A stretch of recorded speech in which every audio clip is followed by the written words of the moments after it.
live.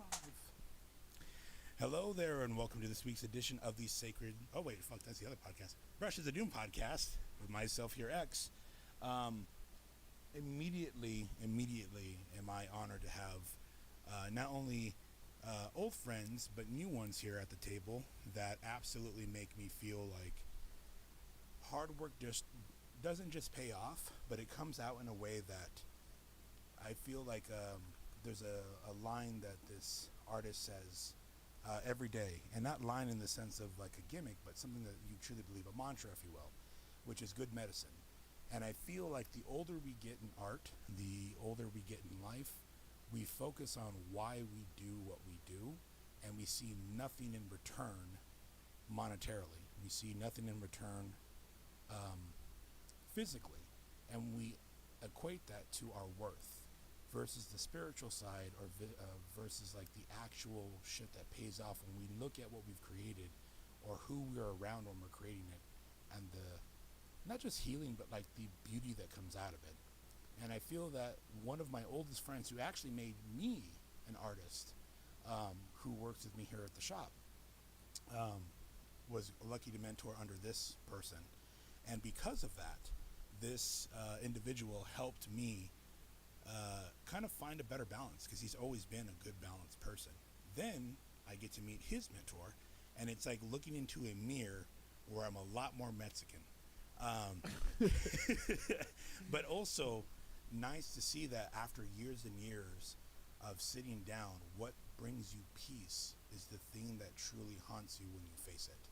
And both of these guys are testaments to that. But without any further ado, Chamuco and VATO at a time. What's up? What's up, man? What's going on, man? What's going on? What's going on? Thank you for having us, man. Absolutely. Yeah. So really quick, there is VATO at a time. I'm going to wave. Yes, then we have Chamuco right over there. My dude, my man. So, how you guys doing?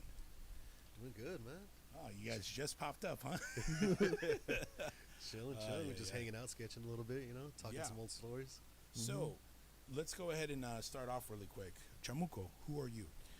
I am a Chamuco 510 on IG, but I am Sal Cortez Jr. I'm a tattooer, artist, and printmaker from East Oakland, California.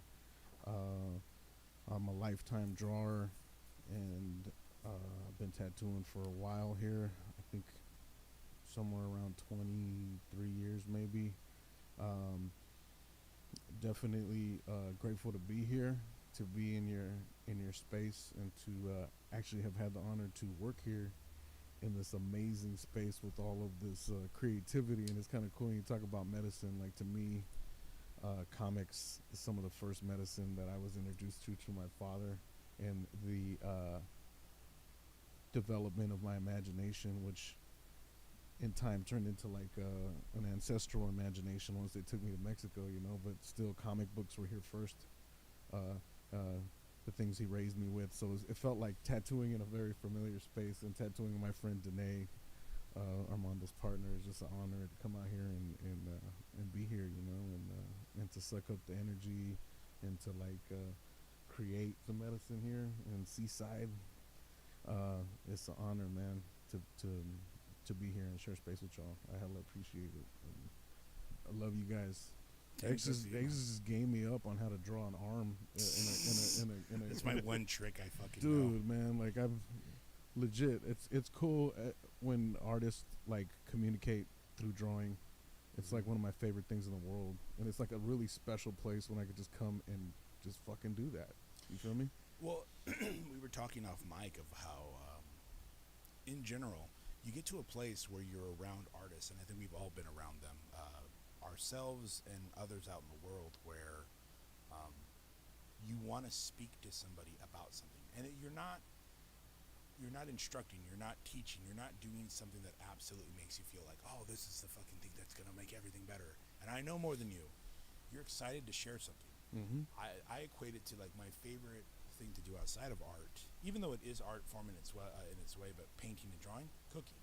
I love to cook, and nothing feels better than when I know what my friends like, and I find something that's like, I got to share this. We don't think about how, like, when in Japan, when they bless the food, they bless the lineage of people who came to make that. Mm-hmm. And they thank everybody from the farmer to the fisherman to, the lady who separated the rice and put it in bags. Whoever it took in that lineage to get it to your plate, thank you for everybody. Mm-hmm. So we don't really think about art in a way of how can I share everything I've ever taken to cultivate that and give it to you.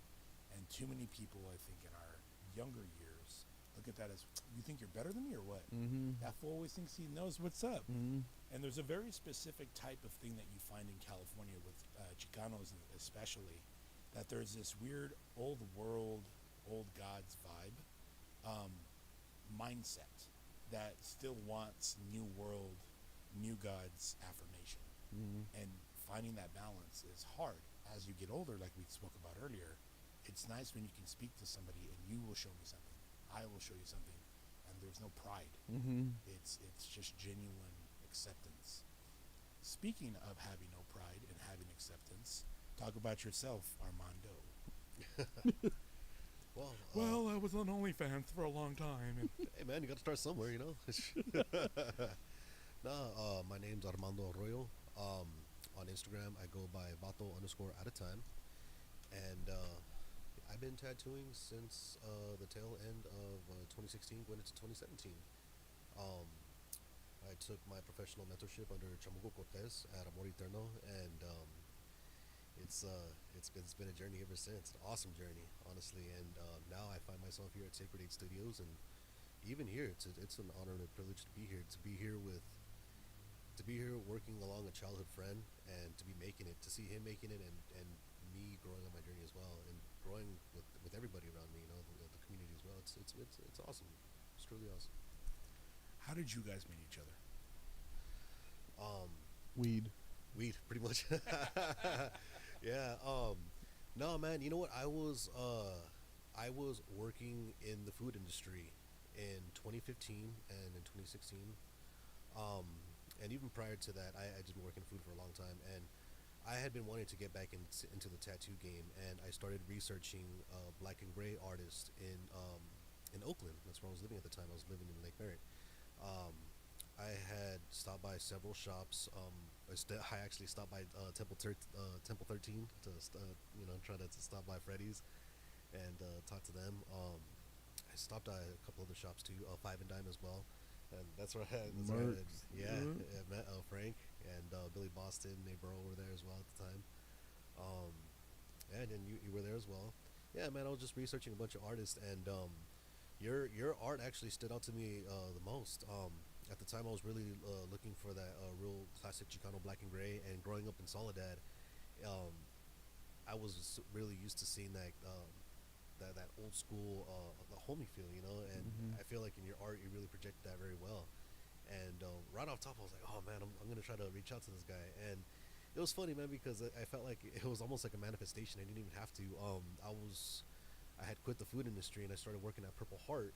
Mm-hmm. And one day, you and the crew just happened to walk in, and I remember telling you straight up, I was like, man, you don't know who I am, but I know who you are, and you do awesome work. And I remember you just thanked me right there on the spot, and you showed me the portrait of your dog you had just got. I think Justin had just knocked it out. I remember that.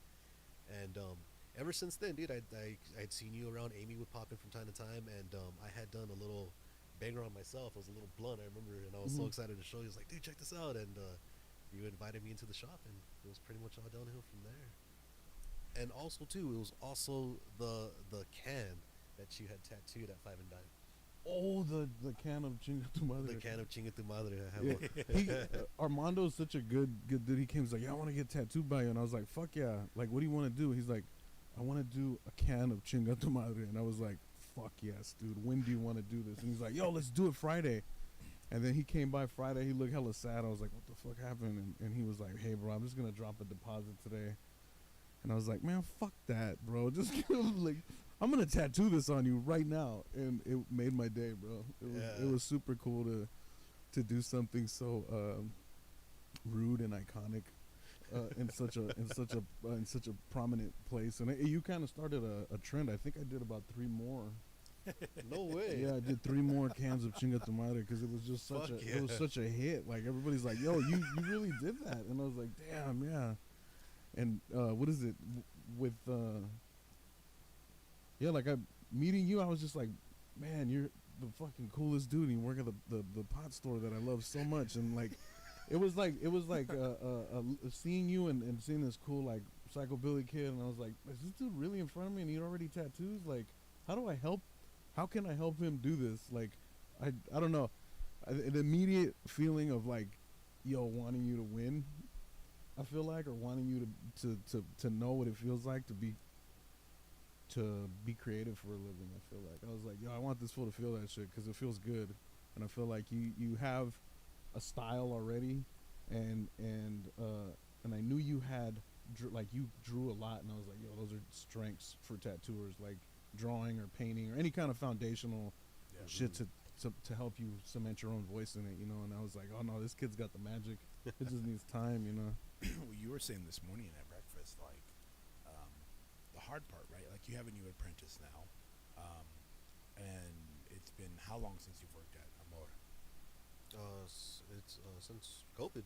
Yeah, Okay. Since years. COVID. Wow, 4 years. 4 years. Oh shit, 4 years. Yeah, Yeah. dude. And like, with that being said, I think that the crazy part about it is, like, you had said something earlier about how, you know, man, I do this now with my apprentice, but I wish I would have done something more with you, meaning Armando. Yeah. But it's like, part of that conversation is how we as artists and mentors don't really realize every new thing is learning, especially how we speak and teach. Mm-hmm. You know, like, the capacity we were talking about off mic was how the way we were treated when you and I were coming up. I think there was a lot of great and there was a lot of bad, depending on where and you look. Mm-hmm. And you had asked, like, well, do you think that's pride? Do you think that's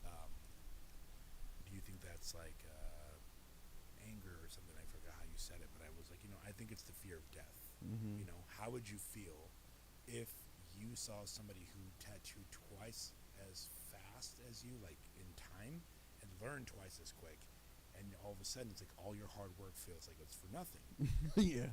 Right? Yeah. And then immediately you're not just trying to speak to somebody who has a skill you have to respect, but they don't have the comprehension of time. So, like, I had asked you, what would have been like if you had your skill now at 19? If I had my skill at 19, fuck no, dude. No, I would have been too much, man. Yeah. Like, Absolutely. And then you look at the idea of when you're trying to help somebody and you see a younger version of yourself. yeah. The hard part is that you can't always help yourself when you're trying to help yourself now. You can't help past you when current you're still trying to grow. Yeah. You know? And the funny thing is, as much as I've known, and for anyone listening right now on the online live chat or on the podcast portion, I will refer to Armando as Biff, because in high school that was his nickname. But like Biff, when it came to him, he has only said amazing things about you, to the point where it was like, I gotta bring Chamuco here. I gotta bring Chamuco here. I was like, yeah, dude, fucking A, let's do it. But you know, then he had said, well, he would like to for me to invite you. And I said, you know what? I tend to forget with how normally I act around here, that I still have to go the old way and be like, hey man, and I reached out to you, I would love for you to come down. And there's this thing of where having you here today has made like a lifelong change in how I want to continue such healthy, good conversations with a true, not just artist, but person, an accountable person when you're looking at life. And the craziness doesn't deter you. It's the adventure on the way of how you handle it. And this kid has absolutely nonstop spoken just how much you did teach him. Because when we started talking about like shops, like you and I, Biff, I was telling you, I was like, how many healthy places have you actually worked? You know, when you first started where? Like your very first time ever being around a tattoo machine and shit. Oh shit. It was the couple of times I had seen you after school, you know, right there at in Soledad, and then I first picked up a tattoo machine in 2009. from a gentleman named Adrian Montes, and he was a local in Soledad, and he would tattoo a lot of the homies, and just garage style. It was just my first introduction into tattooing. So I never bugged him for a tattoo. If anything, I was really trying to learn from him, and he saw that and he appreciated that. And yeah, he pretty much took me under his wing. And this was 2009, 2010. And then from there, when was your actual first shop, Chamucos? Yeah. Okay. Then you went from Chamucos, you moved around a little bit after that, and when you were leaving the Bay Area, and then you saw what other shops could be like. Yeah. And then you saw over here, and like a really good thing that you and I have spoken about, because we do have, almost 20 years between us now. And I think that's a lot. yeah, and Yeah. like we speak about it, and I had made this comment to him about you, because the way he speaks about you is like a boy speaks about his older brother or a father, and in the way where it's always proud, never pride. My guy's better than your guy. Yeah, well, your guy's gay. No, you know what I mean? Like, oh no. But I feel like he spoke about you in a way that was genuinely respectful, but also appreciative for the time he had. And then one day we had this really big talk, and I was like, you know what, dude? For somebody that's been doing this a long time, I feel like you wasted your time. And it's like ugh! And he, without missing a beat, Armando goes, you know what, dude? I feel like I slacked off a bit. Because when you came here, it was a lot more structured than the previous place you had been after you left Amor. And you were like, no, man, I really need to be about my stuff. I need to study. I need to do this. I need to do that. When Chamuco did this, he knew this, he knew that. And I started making assumptions of how you taught. Because I was like, well, if he's really like this, does he do this, this, and this? Yeah. Because dude cares about what he does. He doesn't understand. He comprehends. And over time, like, you've built such a phenomenal discipline that it keeps growing and growing and growing. When you were doing your script when you first got here, he's all, what do you think? I was all, I think you should keep working on it. Oh, very much so, man. I mean, I look back at it now and it's like, don't show that to nobody. but we would sit down and talk about it, of how one day you're going to work and it's going to click. And when it clicks, you're going to wonder why the fuck it didn't make sense before. The way you hold the pencil, the way you hold the brush, the way the machine flows. And it did. You left for a year, and you completely worked on trying to get better at things. But the other thing, which is where I want to ask both of you, is how a lot of your tattoos, I didn't think when you first came here were bad. I saw passion and I saw perseverance, right? Discipline is what you needed. And I was like, you know why I think a lot of your tattoos don't come out the way you think they should? Is because you mimic poor discipline. A lot of prison tattooers are not necessarily bad, but they're not good because they are self-taught. So they know how to draw things, but they don't really know how to draw them well. So they may be dope in the Chicano world, but they're not necessarily dope as a overall piece that may last 10 years. There are definitely some guys that hold it down. I mean, come on. Oh, absolutely. Dime a dozen out here in California. But it's like you can't mimic bad habits. You have to learn the culture you love and then find the stuff missing and then amalgamate who you want to be.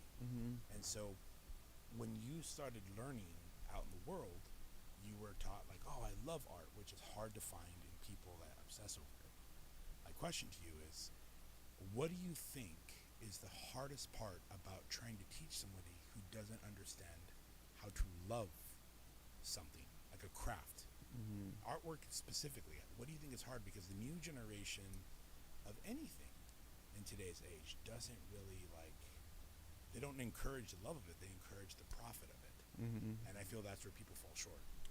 100%. Like, I hear that, and like, I know it's super easy to draw, to get stuck drawing what's cool, or drawing what's popular.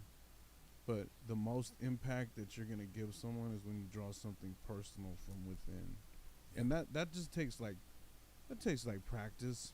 Like, you know, just to be honest, I'm like you, bro. I draw a lot, you know, Yeah. and I think looking and reflecting on my life in these last couple of years, you know, I have a very supportive partner. I come from with a supportive partner, and I had supportive parents who were both creative within themselves. So I always had a safe space to create. Now, Nice. granted, we don't always have that Right. luxury, you know, but like I withdrew from a lot of my trauma as a young man from you know, drawing, you know, a disassociative drawing. Like I think I was telling you earlier, like I would come home and draw from getting out of school till, you know, till like nightfall, you know, or like bedtime, and I lost track of that time. But I think the hardest part is just building that practice and that discipline, kind of like what you're talking about. And I think a good start, or at least what I wish I could have told Armando, is just one finished drawing a week. You know, one finished drawing a week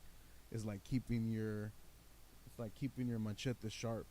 You feel me? Like if you don't do it, then you're gonna have to figure it out, like live, you know, and like that's not always a good thing. Sometimes it feels very horrible, or it feels like an immense kind of weight of pressure, you know. But like drawing once a week, man, even if you draw a skull every fucking day, you know, or you know, like it makes a difference, you know. And like what I don't like to be the kind of person to be like to kill the magic of art. The magic of art is in how people receive what you make. Like art is discipline, practice, or lack of thereof, and the confidence to put that forward, you know. And it's different strokes for different folks, but like, you know, like definitely, you know, building that relationship with art to where it's something that's natural to me just takes a practice, you know, like just building it, and then understanding that you know, like you can draw, you know, a stylized, you can draw however you want, and I think those are cool things. And I myself have trapped myself in style. I have trapped myself in what I thought people wanted to see, you know. And it was fairly successful with tattooing, because if you can draw, a lot of people believe in you already, you know. Yeah. But the thing is, like, I didn't find the success like I found when I started to share the things that I didn't share, like all the pre-Hispanic stuff I have been drawing my whole life, a lot of the things inspired by design motif, like pre-Hispanic design motifs. Once I was like, man, I love drawing this stuff, and like that's kind of the finding something that you love to draw is hell of important. And, Yeah, 100%. That's the hard part, right? Is like, how can I do what you do? Well, just do it. That's like a hard concept for people, right? Yeah. It's such a stupid but fucking real thing of like, yeah. okay, you genuinely want to, like, I for a long time wanted to draw like this one guy who I really respected, and I was like, fuck, man, this guy's dope. And I was like, what helped you get better at drawing anatomy? So I just drew anatomy. I think the wrong question was, how do I get better at this, versus what were key things you noticed about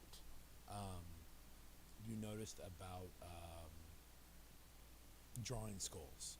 And it wasn't until I started studying the supersonic stuff, and it was like this guy gets a brush pen, and he goes, oh, with the eyes, I push the brush up and over, up, over, up, over. And you've seen the skull studies and how quickly skulls get drawn, in almost like 3-4 strokes. And you're like, how the fuck do you do that? But that's the question I was hoping for. And the question I got was, or the answer I got was, draw more. So I feel like the disconnect with people that want to do things is they want shortcuts. Yeah. But the answer we usually get is just work harder. And ironically is when you're young, that answer is the answer. But the shortcut comes with harder work. You know, we spoke about the idea of a guy who makes the first people to ever learn how to mine ore spent 100 years perfecting it. Then they had somebody smith it into a metal that was going to be the best. That took 50 to 100 years. After those 200 years, somebody learned how to make a sword. After the sword was perfected, the hilt had to be perfected. And after all that, some asshole was like, I'm going to use it to stab somebody. And then the years come of fighting and refine. Once you learn somebody's trait of 100 years of hard work in 2 years, it becomes really hard for those who have earned the 100 to respect the 2. Mm-hmm. But it becomes really hard for the 2 to understand the 100 in the sense of like, well, how do we meet in the middle? Mm-hmm. Well, teach me everything about making that thing, and I can learn better how to use it. You know, and that's where I love like your term "good medicine" comes in, because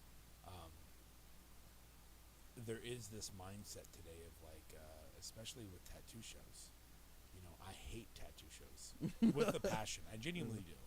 Unrealistic. They're unrealistic. Thank you, Yeah. because when you're sitting there, you're talking to somebody about something, and the first thing that pops out of their head is like, yeah, but who's the best? Mm-hmm. When you started tattooing, what was your experience when you started? Like, how did you get into tattooing from the artwork? Because you've spoken quite a bit, like off mic, about your dad and how influential he is, and all this stuff. And so, how did you? So let's start with your dad, and then let's go into where the Chamuco we know started. Oh yeah, yeah. My dad, well, both my parents, but my dad especially with drawing and Jack Kirby, Brune Hogarth, Frank Frazetta, Boris Vallejo, all of these like iconic, the Hildebrandt brothers. My dad shared with me so many things that just expanded my mind and made me, actually, you know what? That made me want to draw. Seeing other artists create magnificent things makes me want to draw. I feel like it's kind of like I don't need Instagram, but I kind of really love to see what all my friends work on. Yeah. Like that's where that's why it's kind of fucked up for me, is because I'll sit there and lose half an hour. Oh yeah. Because like I'm like, oh shit, did you see what Armando did, or did you see what X did today? Man, that's so cool. Like to get to see these things, it's like a never-ending tattoo magazine, and I like that. Yeah. And I do like that, but like, I'm sorry, from my dad and my parents kind of supporting me as an artist, like I got into high school and got into advanced placement art at my high school, and had a really good art teacher, Mr. Javier Sanchez, who's still my friend, still kicking ass as an artist. I've tried to get him to tattoo a couple times, but he doesn't. He's like, nah, I don't know. But, all those people really shaped me. I call them like my drawing buddies. My brother, my friend Aaron Jasper, and my friend Tim Houston. Like we've been drawing together since I was at least 12 years old. So I have like a drawing tribe, is like what I like to call them, that I still check in with regularly. I like to consider Armando and you now are part of the drawing tribe. But like, those people definitely, as a kid, I was like, I'm going to be a comic book artist. This is what I'm going to do. This is what I'm going to do. But then I got older and just got into other things and got into trying to live a life that wasn't really for me, trying to like merge into the normal kind of living. Got a job as a Teamster. But there, working as a Teamster, I worked with a bunch of old bikers and cholos, and my friend Randy Bernard, who used to tattoo, had tattoo machines, and he let me give it a try, and I was like, wow, this is way easier to use than the prison rigs or the homemade rigs. Like those, if you gave me one and put it in front of me, I don't think I could tattoo with it, to be honest. Like I'll probably just make a mess. But like using an old, pretty sure it was like an old Huck Spalding. Like everybody at my job knew I could draw. I had drawn at least 30 tattoos. I worked in a huge crew for other people to do, and they fucked it up. Like there's always something off. And then Randy's like, dude, just learn how to tattoo, and you could just make, money off of the people you work with. And that was kind of the beginning of my tattoo journey. So I didn't really receive a formal apprenticeship. I did completely sacrifice my left leg. It's just all fucked. Just learned how to do straight lines, learned how to, what I thought was shading, but actually was just massive trauma.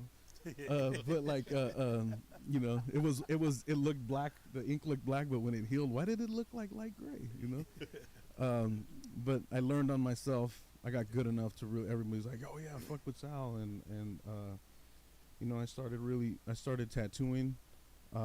Kind of basically faked it till I made it, and made a portfolio that got me into a shop in Hayward in the early 2000s.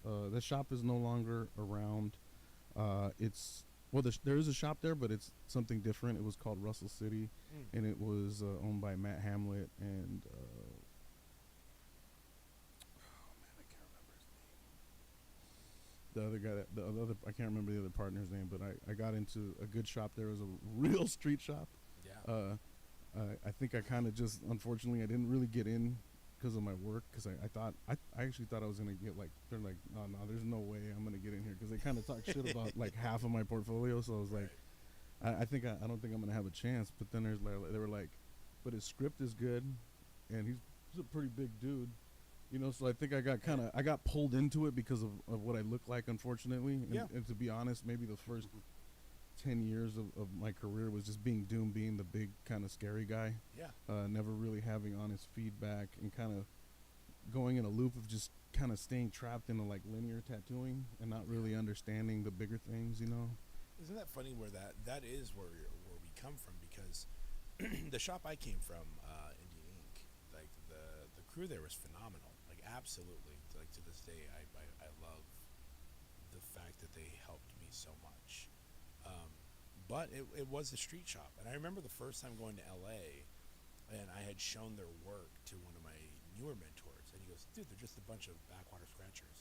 And I was like, immediately like, I'm gonna fuck this dude up. Yeah. And he looked at my face, and my boss looked at my face, the actual owner, and like, they were waiting for it.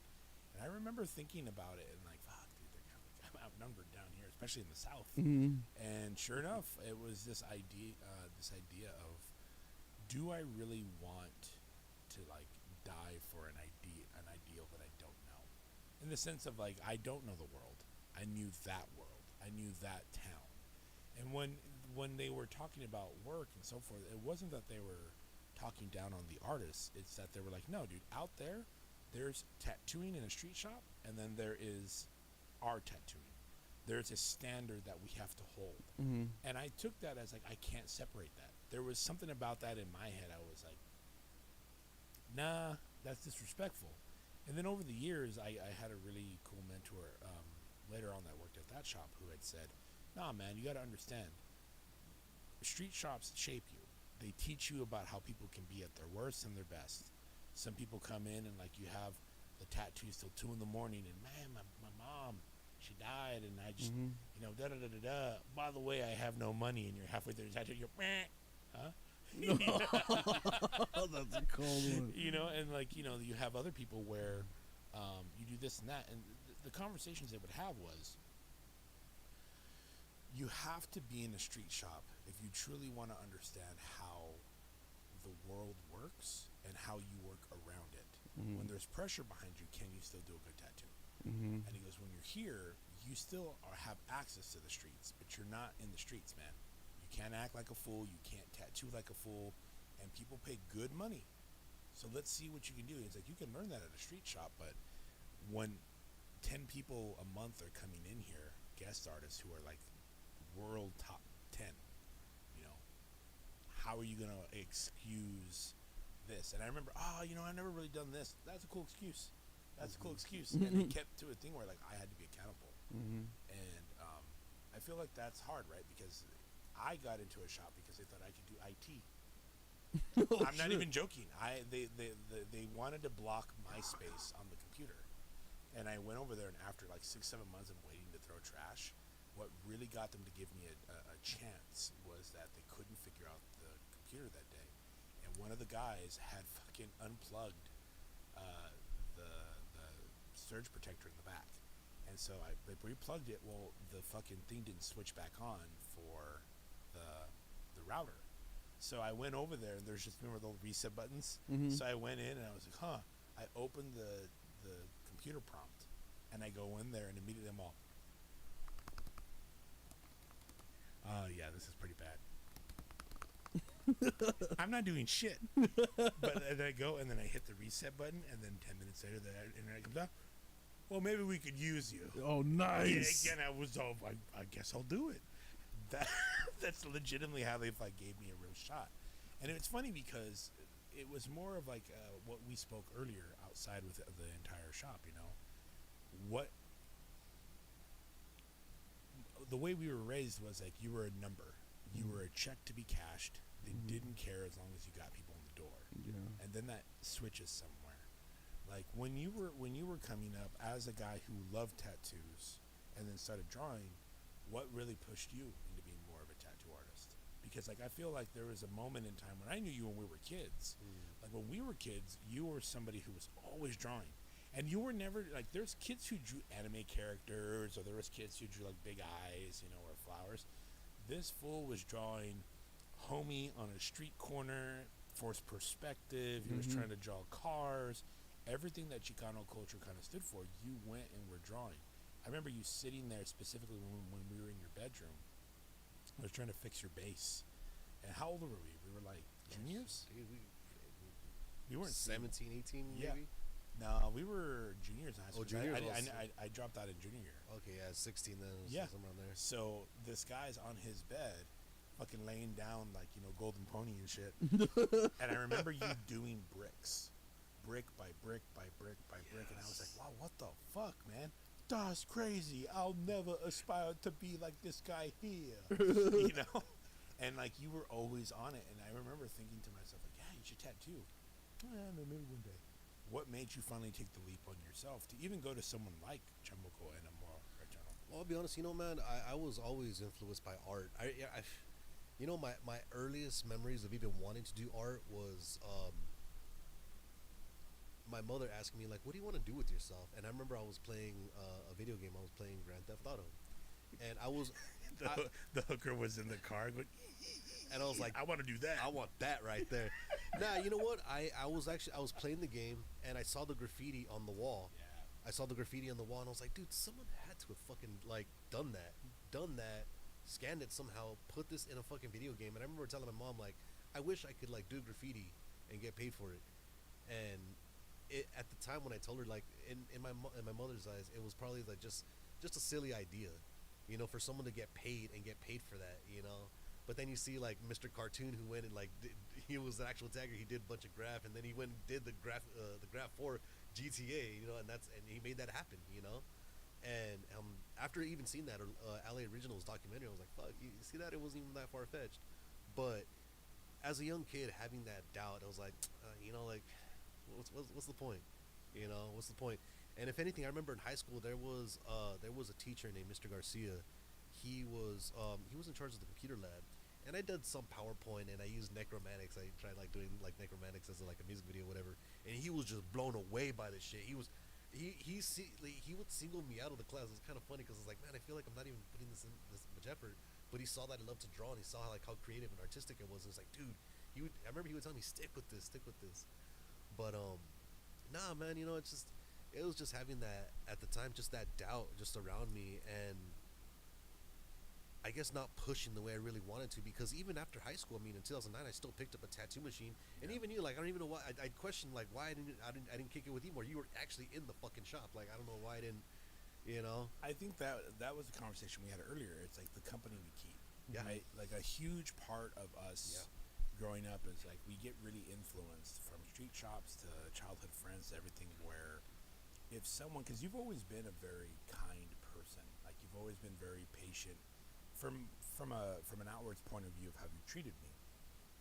But like you would never, I think I want to go this way. Like you've always kind of been somebody in the past who followed the crowd to where now you're more your own man. And I'm proud of you for that, because when we were growing up, it's be like, yeah, I'll go here, yeah, I'll go over there. I was the opposite. Everyone's like, we're going to go party at mall. Whack. We're going to go hang out and get drunk, and go, whack. Yeah. We're going to go see a bunch of girls and some titties. Double whack. Why is that whack? You'll understand in 22 years. Well, hello, boys. But I mean, like, I remember sitting there hour after hour, and then you would go and do things, but you would always try to add to the environment. You never took. And I feel like that's where, in the younger years, I was so caught up, as I think you were, where you're obsessed with drawing. Like you say it a lot. It's like you disassociate for the trauma. The book that I did for the seminar was called The Grief Notes, because the amount of fucking years I absolutely sat there and just painted pain away, and then trying to do this and that and trying to figure it out. And then one day I asked myself, like, what if I can produce when I'm really upset? How the fuck would I do if I was actually happy? Yeah. What if I put positive energy into that? And most of the time, I didn't really have parents that understood it, but they tried, and then they were gone. And so it's like, all right, cool. What do I do with this? So by the time you and I started hanging out, you came to get tattooed by me, and I think you were still working with him, or not yet. Yeah, no, I think I was. At the time. 2017. Yeah. Yeah. What did you get? I got Murdoch Murdoch. from the Gorillas. That's right. Yeah. I I remember took that. a bus, and the only reason why I left is because I remember you had made a post. You were working at Wave Street at the time. Yeah. You told me that you were leaving California. Yeah. And I was like, "Fuck, dude! I need to get tattooed by this dude before he takes off." Like, that was my biggest thing. And you came down and you were on the bed, and man, you lay on a lot of beds around me. But you were there and you were asking a lot of questions about color theory, about this, about that, and you were speaking about like how you feel like you could have done this, and this more. And then over the years, watching you with Chamuco, and like seeing it, and what I've always like really appreciated, it's like it's hard for me, right? I don't know people till I meet them in person, and I'm that type where I want to actually talk to you in person, and I'm so fucking honored that I got to, because you as an individual, man, I think what I love about it is like you've been around Armando when he was younger, where it was like tattooing is a great idea, but it's not the goal of my piece. And it's like, okay, well, I gotta sacrifice everything for tattooing. No, that's not the point. It is the thing that brings you peace to help stabilize other stuff. And like, as you have grown with you and your partner, as I've grown with my wife and everything else, it's like you have these moments where you sit down now years later and you're like, huh, you know what? He had to meet you at the time you had been there, because that's the capacity your growth was. When you started in that street shop and then you started moving 10 years later, you start getting more into the stuff that you love to draw, and then it started becoming into a thing to where eventually you got your own documentary on Vice, which I remember, because I remember him saying something about it. I was like, really? He goes, yeah, I'm in the front. And the only the only way I knew it was you is because your fucking receding hairline. I'm all, that's my boy Biff. Fuck you, Biff. Fuck yeah, man. But like, proudly laying there and wearing his art. And one thing that I really appreciated is that you remind me of some of my best mentors, where when they sat there, they would talk about like there's a routine and how they start something, how they treat it, how they act around it. And funny enough, most of them are like super heavy Chicano guys who have been in the pen, who have stared at four walls for years and looked at it and said, what more purpose can I find when the mind's the only place I can run?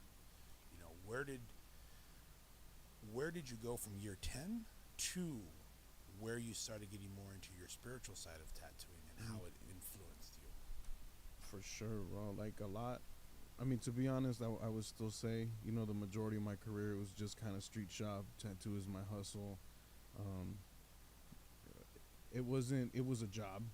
It was a job, and I was getting to the point where I was like beginning to feel kind of depressed, or maybe even trapped by, almost being close to 20 years and having to go to a street shop again, and then feeling very much like I'm like, why do I have to prove myself again? And like very much going through like Ebb and flow.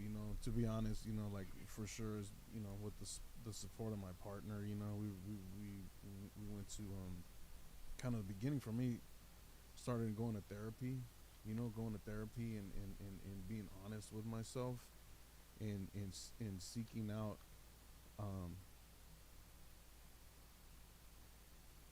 people in my and meeting people in my community that really changed my life for the better. Like I've had, my whole life, for sure dealing with anger issues. The time that I was born in Oakland, You know, it was very, very crazy in the 90s. I think it's pretty wild now. You know, in understanding that it's like, yo, it's like I need something more than just drawing to make myself feel better. I don't want to rely on violence anymore or violent communication. Like, it doesn't work for my partner. It doesn't work for my situation. Like, I need to know, you know, what comes out of my mouth, you know, and try to be accountable for it, you know, like, and that led me to meeting my friend Luis Marquin, who's one of the co-founders of the Peaceful Warriors. We started doing a men's group together. I really started healing. I met through tattooing, because I tattooed her daughter. I met my tia and maestra Teresa Navarro, who introduced plant medicine to my life, and that's the point when she's really the person that taught me that everything is medicine, that everything we do with intention is medicine. And like, the practice that she taught me of just being in my garden, it really started to shift my mind, and it was something that that I've always needed to do. Like, just as much as drawing, it pulled me in, almost like maybe like cooking could do for you, you know. Absolutely. Like it pulled me in and helped me be. I didn't mean it like that, brother. But, yeah, but like, you know, like definitely intention is what I'm saying, you know.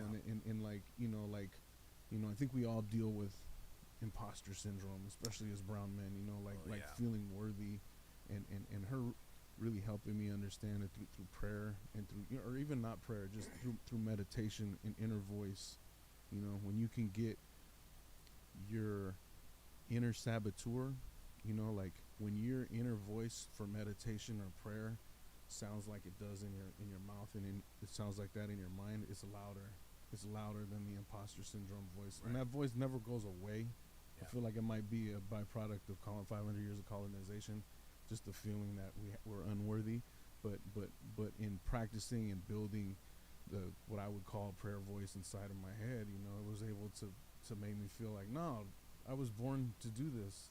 Like, this is what I was born to do, you know. And in reflecting upon that, and understanding that my parents, because the other thing is, like, when we grew up, just because you were a good artist did not mean that you were going to have the support or safe space in your home, you know. Like, I know a lot of artists that were way better than me at a younger age, and just, it was never a viable option. They were going to have to join a trade or get a job when they turned 18 or go, you know, it wasn't going to be supported the same way. You know, the generations before us didn't really understand it as a viable option for a living, you know.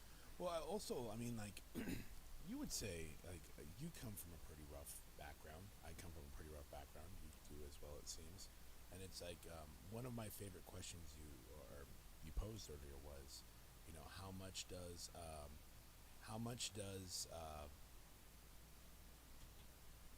lineage play into it? You know, like, so for anybody that's listening right now that isn't familiar with, like, Chicano, Mexicano, you know, American, you know, heritage, do you use the word Latinx? I've actually begun to just completely use the word indigenous, because I think cholos aren't indigenous. Like, we are still indigenous resistance. Like, no matter how you slice it, there's still a state-sponsored civil war within two factions of our people in another land. Like, we're still indigenous, you know. And the reason I ask that is because, specifically, like, with myself, I have heard all things. Like, I'm a centrist. I'm never too far one way. Like, literally, the shop means balance. You know, that's what Sacred 8 means in the idea of the sacred geometry of life, which is, for one thing, there must always be balance. And I hear when people try to amalgamate what they think culture is. You know, we had a very big discussion, you and I, about someone we used to know that they took on a project that wasn't something they understood from a cultural perspective. We had some friends who wanted a very brown pride thing, and then the person that did it had no understanding of Hispanic brown pride, Mexican brown pride, and they fumbled the ball hard. And it got handled, though. Mm-hmm. It got handled, and the person wasn't upset. It was more of like an immediate where I had said, listen, dude, A, B, and C. I think I know what's best. Okay, cool. Then go ahead. Fuck me. You know, what do I know? You know, and I feel like when stuff like that happens, you see the conversations where people argue about politics, and you hear people call about words, where people say, well, Latinx, if you have a problem with that, then you're the problem. If you say that, then you're watering down. I think the job of an artist, truly, like the job of an artist, is we are storytellers of a time where we are showing an observation of what we see and hear. And the best storytellers are those who don't judge, but those who can assess what's in front of them. Well, especially in Oakland, you guys were at the height. You were, look at your face over there. Every fucking weekend is this idea of like, man, there's this riot, there's these people, there's this stuff, and there's Antifa, there's that. And there was a whole bunch of stuff going on. And the sad part about it is that overshadows the culture of the good people that live there, that have built those areas. With tattooing, that's such a huge part of our culture, right? But it gets lost in the Chicano portion of it. It gets lost in the Americanized or the Mexican version of it, because there is no true identity for a lot of people. So you're not, not a lot of people speak about this openly in like tattooing, but we all understand it. Did you ever see that show, This Fool? Cholo Fit Creeper. Yeah. Did you you watched it? Yeah, of course. I think I only got to see one episode. Okay. But it was pretty funny. I think that guy's pretty funny. The entire 2 seasons was amazing, specifically because it really hits home with especially Californian Chicanos, because it's geared towards us, and how you have the, like, one of my favorite lines is the guy where the main guy, where he goes, look at you and the emo boy fuck cut over here, and he goes, fuck you, it's the gentleman's cut, and it's like the same fucking hard part everybody has. He's like, you probably listen to Morrissey, fuck you, Morrissey's great, you know. But I mean, you're too brown to go to be American in some people's eyes, and you're too white to be Mexican in others. You don't belong in any world. And then you have this objectification of where people look, especially in Hispanic families, they look at tattooing as evil. They look at it as cholo and this and that. But that is a very watered down version of what truly it stands for. And I have cousins on my mom's side, fucking got a stick so far up their fucking ass about what it is to be Latino. That's cool for them, because I don't see them doing bad with it. Truly, I don't. But their understanding of what that stuff means at a core level. You said something earlier before we got on air about the God seeing you with tattoos. What was that you said? The Maori, it's a Maori saying, a man without tattoos is invisible to the gods. And I mean, now I say a person with no tattoos is invisible to the gods, but like, it's always made me feel excited. It's always made me feel special, and it's always made me feel like seen. Yeah. You know, because part of culture, as you study more and more, markings tell a story. It's all storytelling, everything about it. You did part of the seminar, like I talk about where the oldest tattoos recorded are on a Paisrik native, which would be in Russia, and they call the position of how they would turn things around, which we call it flow, but it's called the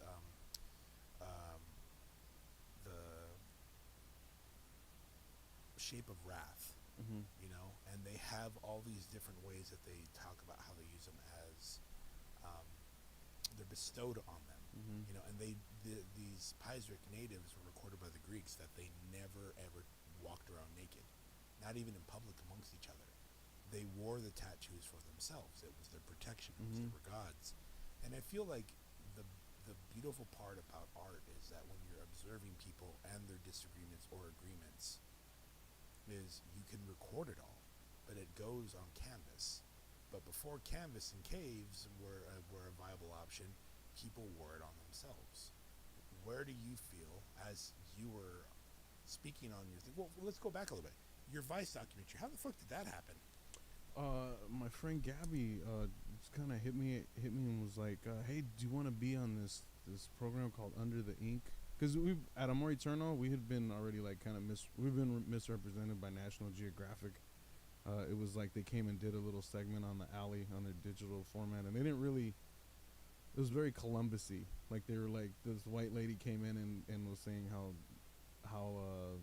she went into this dangerous hood and saw this big ass scary Chicano man that was having an art show kind of shit, you know. So it was very disrespectful. So I was very apprehensive.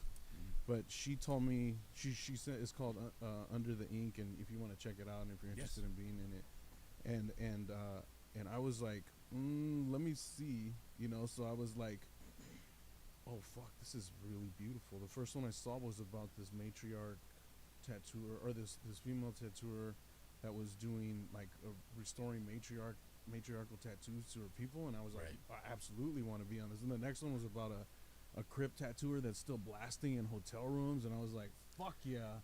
And then they did Taki Harimoto, which Taki's a friend from State of Grace. And so when I'd seen you on there, and then of course before I got to know you, I saw Biff, and I was all, Biff, my fucking boy Biff. Receding hairline. Yeah. There's his titties. I know those titties. How? That's not important. Hey man, those nips are famous, man. Infamous nips, the new title. No, yeah. So you got on yours, and when I watched it, I really loved it because the way he spoke of you, without any context or loyalty, like we were friends that grew up, but we had a very distinct time when we grew up. And then the man you represented that was on that, because we all know when they're filming and stuff, there's a lot of interjection from some places. Yeah. Of like, well, I love tattooing. Yeah, but can you say it like, I live for tattooing. It's my life. You know, they really want to interject it. And the person I have gotten to know and the person I have truly met is no different than the person he spoke about or that you showed. And one of the biggest things that you said that really caught my eye at the time was, because when I had seen it, I was in Oregon, and I was going through a real rough time, man. And you had talked about not just lineage, but like it's how people heal. There's a real huge disconnect from identity, and people see scary cholos and gangers and bikers and all this stuff, and we grew up with that because tattoos are the devil. But that's only going back 1 to 2 generations. Before that was people. Yeah, I think that comes from the generations above us. It comes from a twisted place of love, because they grew up witnessing people that had tattoos receive some pretty brutal treatment from the world around them. Like now you in California, it's like, yo, it's fucking normal to be blasted. It's kind of weird to not have a tattoo, right? So like, I mean, the times are shifting, you know, but there's still, you know, you leave Cali, there's actually, fuck, you leave, you know, go 2 hours in another direction, you can find people that are still tripped out by tattoos for sure. Oh yeah. When I went to Pennsylvania, shout out to Bill Atkinson, they're in Amish country. Oh wow. You know, and you know the sermon that weekend is about you going to hell. I don't know about that boy. He looked kind of suspicious. And meanwhile over here I'm all, Reese's or Reese's Pieces? Do I want a lot of a little or a little of a lot? You know what I mean? And they're like, look at him planning the world, planning the demise of the world with the demon. I'm all, both. We'll do both. My diabetes is like, yeah, wey, gordo, chingao. So when you started getting more into like about blessing people and getting this stuff, what really started with that time? It moving forward, because you even said that you started helping youth with covering tattoos. You know, what got you into that? Just kind of the realization that nobody is a split-second decision they made when they were a teenager. You know, not to say that it was wrong, and maybe it was very brave, and you know, but I feel like it's cool to be able to transform things into something. Like it doesn't matter what tattoo you got, they're warrior markings, you know, and they might say something that you don't represent anymore, or something that you want to evolve out of. And I think cover-ups have a lot of transformative power. And for me, I mean, like a medicine tattoo, all that really means is that you're intentional. Like anybody can get a medicine tattoo. That means taking time for yourself before your tattoo. Your tattoo artist doesn't even have to help you. It's like you taking the time for yourself to give yourself intentional words to remember why, how, why you're getting this tattoo, why you want to put, you know, I do a lot of big work now, so why are you going to sit through this tremendous suffering for, you know? Like Yeah. what is the connection here, you know? And I find as a sometimes images call people, and that's more than enough. Like Yeah. I feel, especially if you're indigenous, we have ancient echoes in our blood that recognize things. And if you don't want to know what I mean, go to the Anthropology Museum in Mexico City one day. Oh yeah. Go and just stand in front of that, and I guarantee you will feel very different than you do if you've never seen them, you know? Like those things. Like the other thing too is like when you talk about like, you know, Mexica pre-Hispanic work, like we've digested it here as Chicanos in black and gray, but all of those statues were fully painted and colored with sacred colors, you know. And I think kind of what you were saying, you know, it was thrown in with Chicano tattoos, but I think now, at least I want to make the purpose of the rest of my life is to make it stand out on its own. Like Yeah. it should be its own category.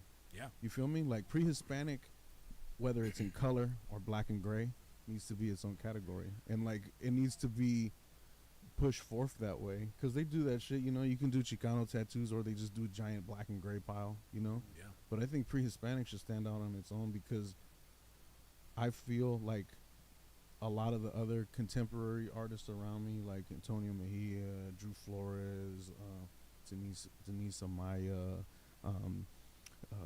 Alexa, La Bruja on Instagram. There's so many amazing tattooers right now that are all like, I don't know. When I look at it, I'm like, yo, we're fucking channeling things that we've needed to put out for a long time, right? Like Yeah.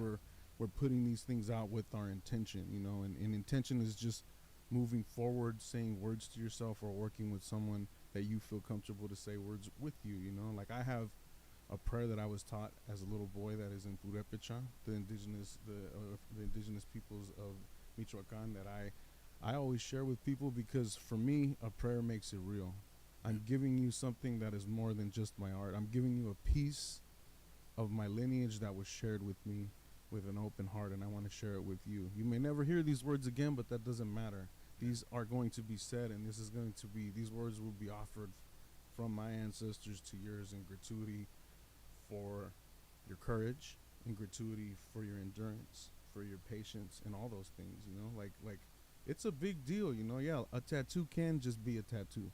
Yeah. But it can also be a transformative point for you where you're at right now. Oh yeah. You know. There's so much. Like, what would you say is a tattoo that means the most on your body right now? Oh shit, that means the most of my body right now. I have so many. Caught him off guard. Yeah, Yeah, you're fucking on cloud 9 right now, and 10. Yeah. I mean, shit, dude. Maybe the one on my forehead, dude. That one was kind of on the spot. It was web, and that one was done after my cousin had came and visited me from LA. I was living in Oakland, and he drove from LA to Oakland, and it was actually right after he did my rose on my wrist, and I was like, dude, you know what? I always had a thing for drawing spider webs on my on the skulls. And I was like, you know what? Just fucking throw it up there. Yeah. Throw it up there. Yeah. Forever decorated, Jukalaka is my friend. Yeah, Fuck yeah, dude. like Mike Lane. A huge shout out to my brother Mike Lane over in Mastanodown, Pennsylvania. But like, he had tattooed my face, and it was such a funny thing, because I think it's not a dying art form, but it's a small, very like short circle that most of us have. But my pops used to tell me, because I same thing. I would struggle with a lot of anger as a kid. I still, as an adult, I think most people here don't ever see it, but like, it's there. You know me well enough where it's like, I look like the dad that sits with all the strollers at the theme park, right? Like, not happy to be there, but I'm here. But my pops used to say, hey boy, don't cut your brow. Stop cutting your brow, because you can't see through red, you know? And the amount of times I would cut my own brow to just fucking piss and vinegar, man. I was ashamed of it. And, you know, ironically, we don't talk about just the traumas that were done to us, but what we did in return to others. An eye for an eye. And then you're stuck there 12 hours. Like today, after you finished doing your phenomenal tattoo, No, thank you. you walked up on us, and we went from me drawing a bunch of hands, where even while we were talking about, oh, don't look at that one. But like, you know, you're sitting there, and I'm drawing hands, and we're talking, then it turns into a circle of us just talking. Mm-hmm. You know, like there's a lot of time where you're just stuck in where you have to get better, and then where you're around others and how you grow with those said people. Cutting the brow prevented me from doing that. And Mike, I asked him to tattoo my face, and I was like, I really want to get this. It means a lot to me because it's not something that I just like. I love the way it looks, but it's specific because it means something. I have to look in the mirror every time I'm a fool. Who fucking did it? You're a dumbass. You know what I mean? Like, that's what it is. It's a huge thing. And some people will argue, like, well, you could have just never done that. And, you know, I don't need a tattoo on my face to tell me that. Well, that's great, asshole. I didn't ask you, Linda. But fucking Linda. yeah, fucking Linda. God damn it. Some Lindas are why. Some guy's driving with his wife right now. See, Linda, I want a divorce. So say Doom. You know, I laugh about it, but it's the truth, though. I really think about how much my dad, specifically, and this other guy that I used to hang out with who was heavily tattooed, he was like a true indio, but had, you know, every god on him, just tattooed all over. That's amazing. And he would speak about things from a place of like, you know what, man, like, we have examples of what pride does to people. We have examples of this, we have examples of that. And if we don't wear that, we are so quick to have to fight against shit that we've had to overcome that everything's reactionary. You know how to get out of a situation. So when someone touches you, you're like Jackie Chan, bah, and you do something, but that doesn't always mean good. So he goes, so sometimes we have to break a finger to look at ourselves and be like, every time we touch something, it hurts. Every time we see something, it reminds us of the pain. And it's like, man, I appreciate that. So Mike tattoos my face and go, just tell me how much it is, I'll pay you. And he goes, oh, absolutely not. He goes, one of my biggest, verbatim, he goes, one of my biggest things ever. This is a huge gift to me. That's someone I love so much as a brother and respect as an artist.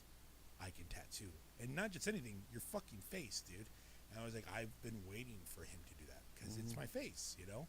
And he's like, no, this is my blessing to you. And I was like, well, what can I do for you? He's like, you know, well, you've already did it for me. He wanted a giant portrait on his leg of Corey Taylor. So he can show Corey Taylor from Slipknot. Nice. And it was the same thing. He said, what I owe you? Nothing. My blessing to you is just that we share this. And I feel like that is such a hard thing to find in a day and age where people want affirmation, and it's a tit for tat. You know? Yeah, literally tit for tat.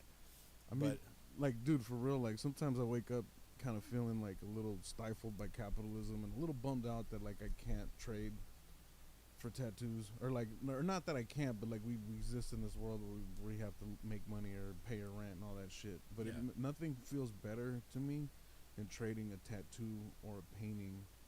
Like, art for art is the most validating, most validating trade I'll ever receive. You know, like absolutely.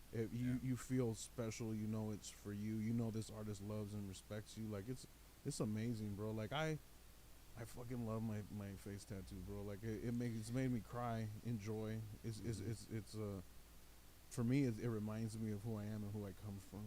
Yeah. Like, every morning, no matter how heavy the morning is, I look in the mirror and I tell myself that I love you and that my ancestors love me, and I can see it when I smile. Like, my smile is so big, it goes all the way across my fucking face. You know, I like to say that's a really good example of, I mean, not everybody is down with that. A good friend of mine, Eric Martin, told me, he's like, yo, everybody is a really cool piercer and suspension artist. He's like, everybody has a totem pole in their lifetime. For some people, their totem pole is their name across their left arm. Yeah. For other people, it's fucking becoming Tiger Man. Yeah. You feel me? Like, and I was like, yo, that's hella real. And I feel like people like us that aren't really here for this kind of you know, the rat race. Yeah. We're not here for this shit. So, like, I could give a fuck what somebody thinks, and almost in a way, like, facial tattoos is an instant mirror. Like, I can tell immediately who judges me. I can tell immediately who's scared of me. I can tell immediately that I make somebody uncomfortable, right? Like, in those things, 100%. Like, it's a mirror to the world, and like, I can't tell you how many times I've like, somebody's met me and they're like, man, I was fucking afraid of you until you started talking to me. I don't want to be like, that's because you have like you're not, you have a judgment issue, homie. But like, like I'm not gonna say that because like it's not my. I accept the way that I walk around in this world, and like, I hope to get more, bro. Like I don't want to die without like all of my body covered somehow, bro. Well, I also feel like my pops used to say it like straight up. He goes, "Don't get mad at people for not understanding you. You chose to look like this asshole." And I was a kid, and I was like, "Fuck you, old man. The future is now." Yeah. But like he made a good point of like people that look at me now or look at you, even in a world where tattoos are considered to kind of be the status quo of our generation, Mm-hmm. and extending out, you still have this misunderstanding of things, even from people in our generations. And the beautiful thing about it is, I still have my moments. You've seen it. I will be out somewhere, and somebody will go, "Ew," and I'll look back at her, and I go, "Ew," and I walk away, and she's like, "Oh." But for the most part, I feel like anyone that I have seen that has a tremendous amount of tattoos has some level of patience. Even if I don't agree or enjoy the person as an internal person, there is a level of understanding that you are putting yourself out there enough to not have to deal with that bullshit. And it's hard because, like, do you have kids? No. Okay, you do. How do you think it is for you now? Like, what was your mom like when you were, like, about tattoos growing up? Oh, you know what? She never entertained the idea. I don't think she wanted me to become a tattoo artist. She liked that I did art, but as far as becoming a tattoo artist, same with like me saying that I wanted to do graffiti, Right. or graph. Like she was like, that's cute, like find a real job, Yeah. kind of a thing. But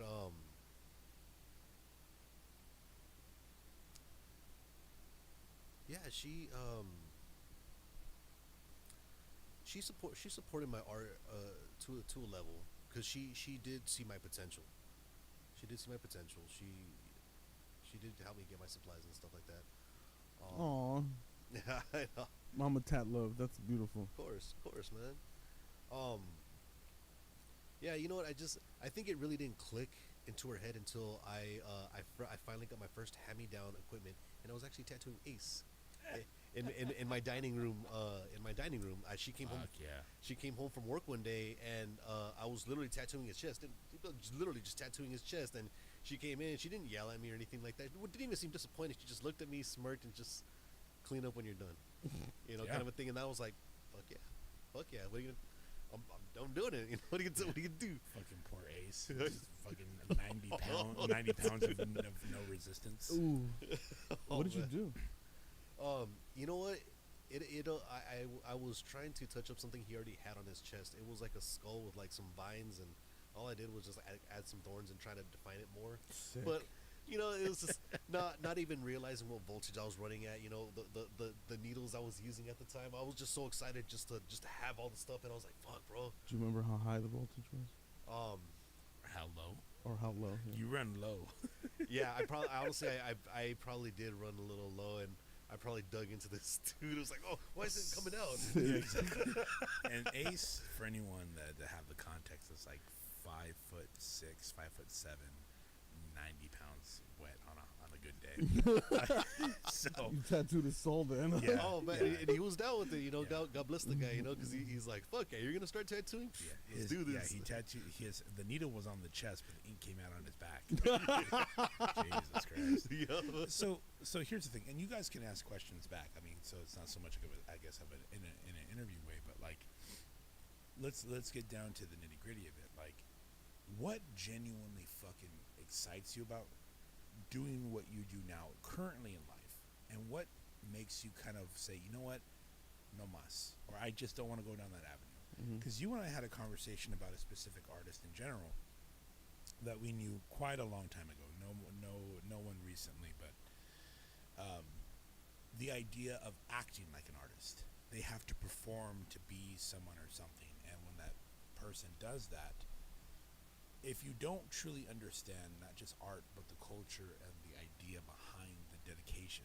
Like, one of my favorite things I sit with is this thought my dad told me, which was, he goes, I want you to sit in front of a library. Because my dad was a big collector of Bibles. Mm-hmm. You know, he just loved old Germanic ones and everything, because everybody adds their little thing. Thou shalt not steal from Brian. Is that a commandment? It is now, Playboy. But he would say, like, when you look at a library, the number one thing you don't realize is within that library itself are thousands of books. In my case, I probably have closer to 100 just in the room at the moment. But you're looking at the amalgamation of someone's life in that one little inch of paper. If they really worked hard, 2 inches of paper. And you're like, fuck. And he goes, yeah, so you're looking at 1,000 lives in 1 second, and you're just passing it by. And the hard part about it is the person I'm talking about is, it's really easy to pass off knowledge if you can act like you have it. But once you start understanding and reading things, and you're around other people who do really good work and have a good disposition on how they utilize that, you start realizing,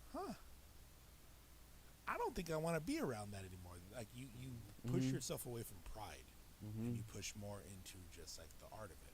What are things that you guys truly believe helped you find that love that we were talking about earlier for your craft, and what are things you absolutely avoid now?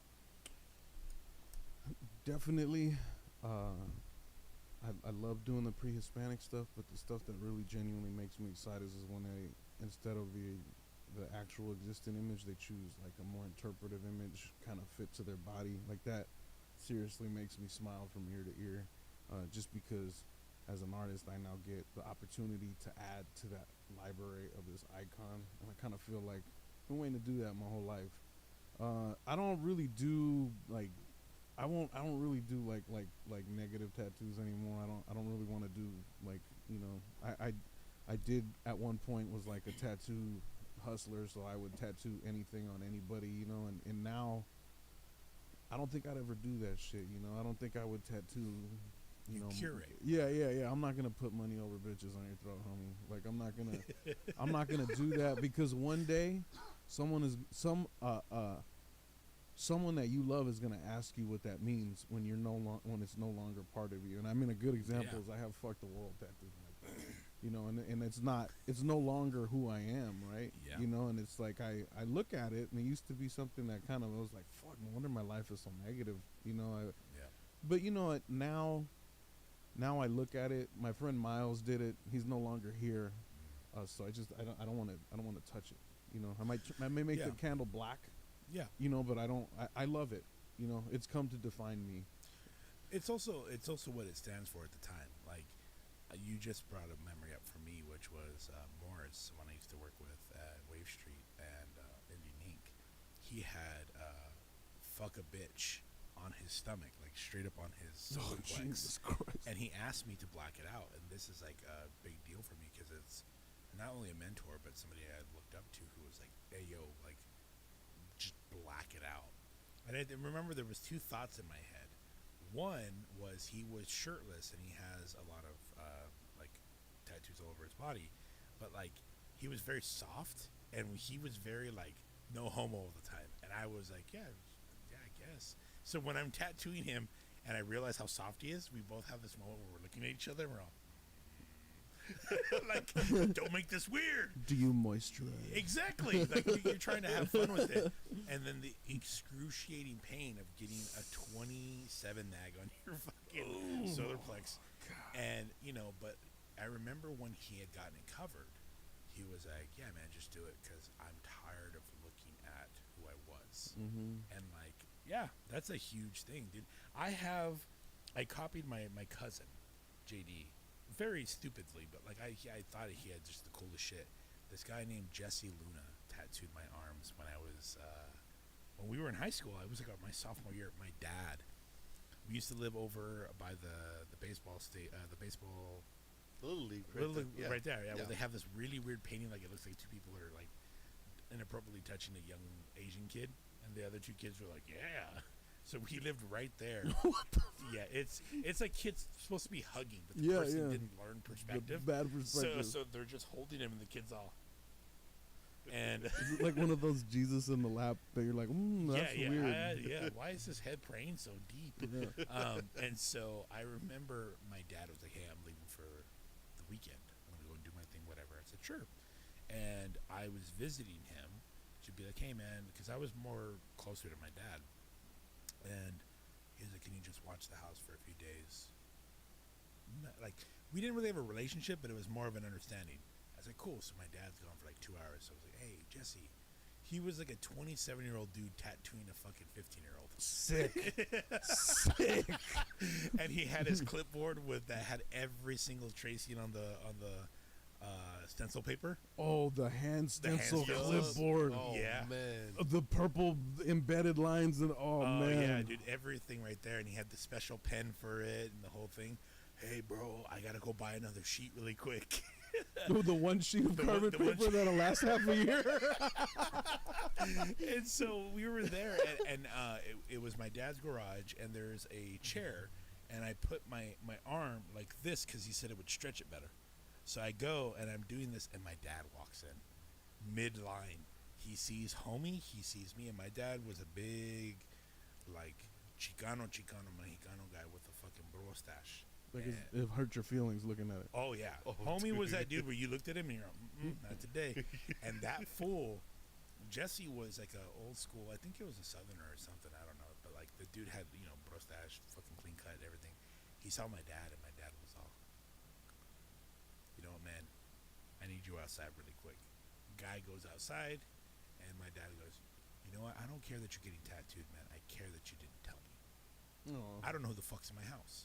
And I was like, "Yeah, my bad." And he goes, "What are you getting?" I was, "Oh, I'm going to get these." And it's, so I have a Statue of Liberty that says "Glory" with the martini glass and the worst AK-47 with a like 100-round clip on it. Oh, that's so tough. And then bro. I have this terrible other one on this side which says "Faith." It's a Virgin with a. It looks like a chess clock. It doesn't even have the dynamite on it because he couldn't finish the dynamite. It was too much. It was the second session right there. Oh, and then 2 grenades in her hand that say "Faith." Man, that is And awesome. at the time, you remember from like the old shows, fuck, all tattooed up, and I was like, with the size of my shoes, extra firme. Well, fuck, you gotta do that. Of all of us, this was the first dude out of all of us to be like tattooed. I mean, fuck, he was in high school walking around with fucking Jack and Sally, so you can imagine all the girls. Dude, you were the "Oh, fucking my coolest dude in the universe. I had hand and neck tattoos by 15, 16. Dude, you must have been the baddest motherfucker in your school. Yeah, except I listened to Blink 182, and I was like, "Why did she fucking leave me?" Oh, and I mean, like it was terrible. But I mean, I remember being in that situation, and like when I got my couple Bianco pieces done on my hands, I remember when Tiger, that was his name, was doing them. They made this joke about. They obviously my nickname's X, but they would call me Tank because I would never flinch. I knew that these guys were working really hard to like, "Hey, do you want to get tattooed?" Because I started getting more of the practice pieces. Thank God the rest of them are nice, but it was this thing of where when I was sitting down and talking to these guys, they'd be like, "Hey man, if I tattoo you and if you even speak, you owe us lunch and $150." And I was like, Oh, damn. oh, dude, yeah. But I mean, that was how it was back then. And I feel the funny thing about it is, yeah, like in high school, it was funny. Every week was like some new stuff. I biked from King City, my hometown, to Chole, where he lived, 14 miles on Metz Road to get to the tattoo shop. And I remember getting this one, I believe. Is this the one with the roses? Or is it this side? That's Okay, this side. And so riding northbound, the sun is on my left side. Riding southbound, it's on my right side. So when I'm trying to bike back the 14 miles after getting tattooed, the sun's beaming down. They're cooking your and I'm shit. Like, oh, fucking God. Oh. And the only thing I could do to stop it was I had the A&D in my pocket. They put it in a little bit of a plastic thing, and I'm all... Oh, Jesus Christ. And Metz Road is nothing but Mission Ranches, so it's just dirt and fields for 14 miles. Dude, did you make it home without an infection? Oh, I mean, I'm still here. Fuck yeah, dude. The gods were with you that day. Oh my god, dude! But like, I mean, I think the thing that I would avoid now is I got things that I felt were cool, or stuff that I thought was like, oh man, like my cousin has that, and he's cool, so he knows what's cool. As I got older, I think that one thing I would change would be like things that really meant something to me. Like I've saved my torso for body pieces because of like stuff like my dad loved Ray Charles, so I've always wanted to get some more like music related stuff. Yeah, for a homie. Yeah, heck yeah. But yeah, this shit, I was like, yeah, for fucking life, faith and glory, woo, political power, and I'm like, I'm the least political person you'll ever meet. How about you, man? Oh man.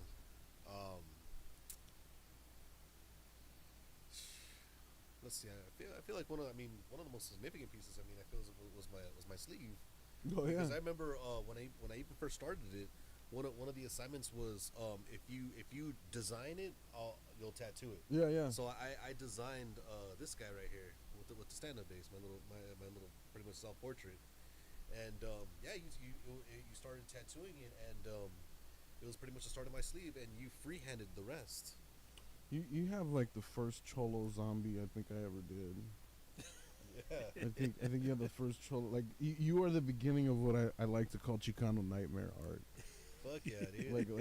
It was really fun to do that, and like you drew that. You showed me that shit when I met you, and it was pretty cool to get to tattoo that on you, bro. Because like I think like it's kind of like you're building your destiny when you do shit like that, bro. Oh, And yeah. I was like, I was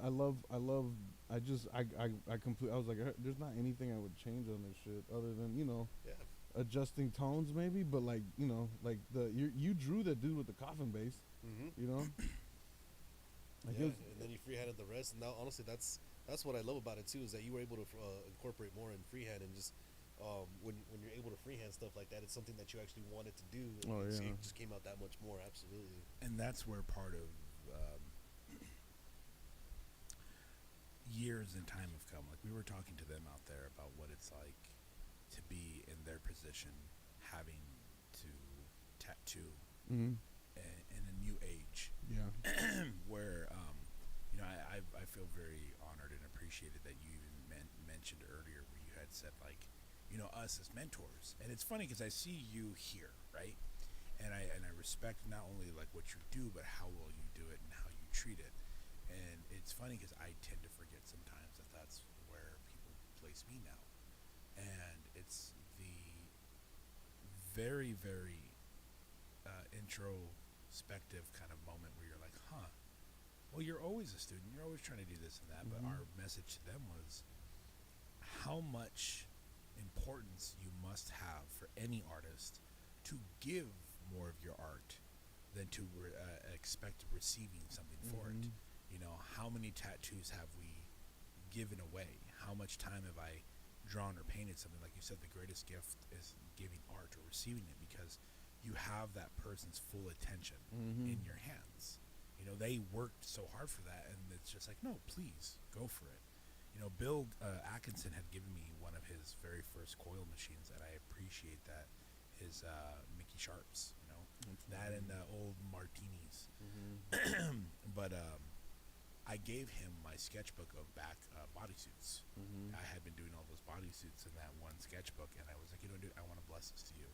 But I left blank pages, so now you got to draw, and pass that along, and wherever it ends up, but you have something from everybody.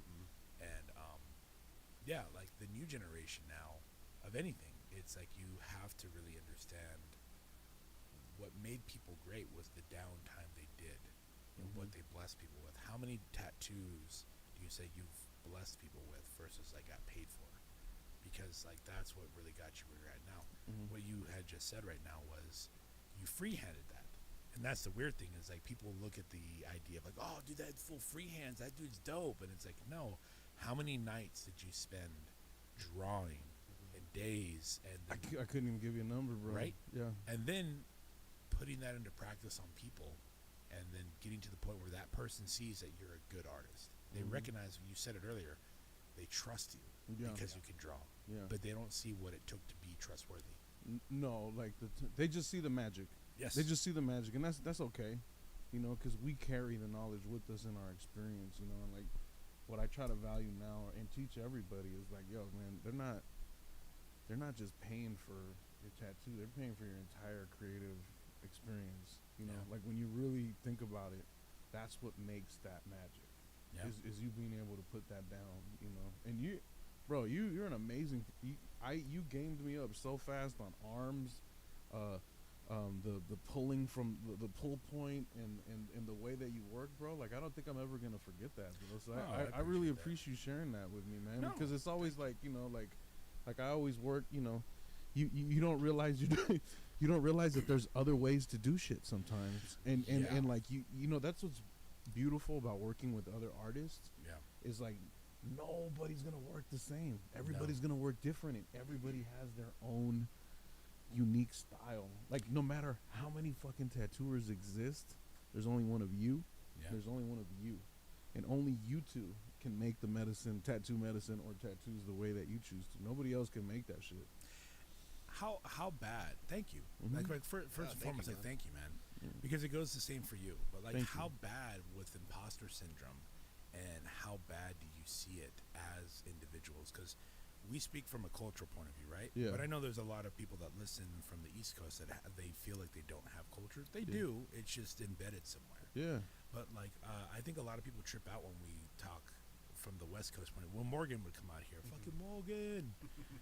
Morgan always comes out, and that kid's quick, dude. She's this girl that was an apprentice over in Pennsylvania, and that kid fucking kills it. Phenomenal artist. Phenomenal artist. And she's got that fucking drive where you're like, this is it. This one's going to do it. Monster. Yeah. Her fucking, her mentor, Brett, is a really good example of somebody who has a lot of faith in her, but also diligence, because he's a phenomenal worker. So like work ethic versus actual production is a huge thing. But I think the funny thing about it is, when you see someone like her producing, or someone like you produce, I think the thing that gets lost with people sometimes is how passionate are you about that thing. Because the problem I have, where people will give me a lot of accolade of, oh man, you teach so well, or you do this or that. I appreciate it, but then also, like, I go home or I'm in the car and I'm like, you fucking idiot. Why do you talk so much? Why do you fucking why do you share things that nobody asked for? Because I find ways to pull myself back, because I always feel like I intrude, right? We talked about it on the Sacred Society podcast for the comic book shop, about like why I have a hard time going to shows or conventions. When I'm at the conventions with like Bill Atkinson and the Excelsior guys, where we tattoo at Comic Cons, phenomenal time. You're there. That's amazing. Yeah, it's fun, and it's a very close circle for that kind of stuff. And I'm always trying to get people, like, I'm going to be taking this guy with me to Monster Mania in Pennsylvania, his very first one.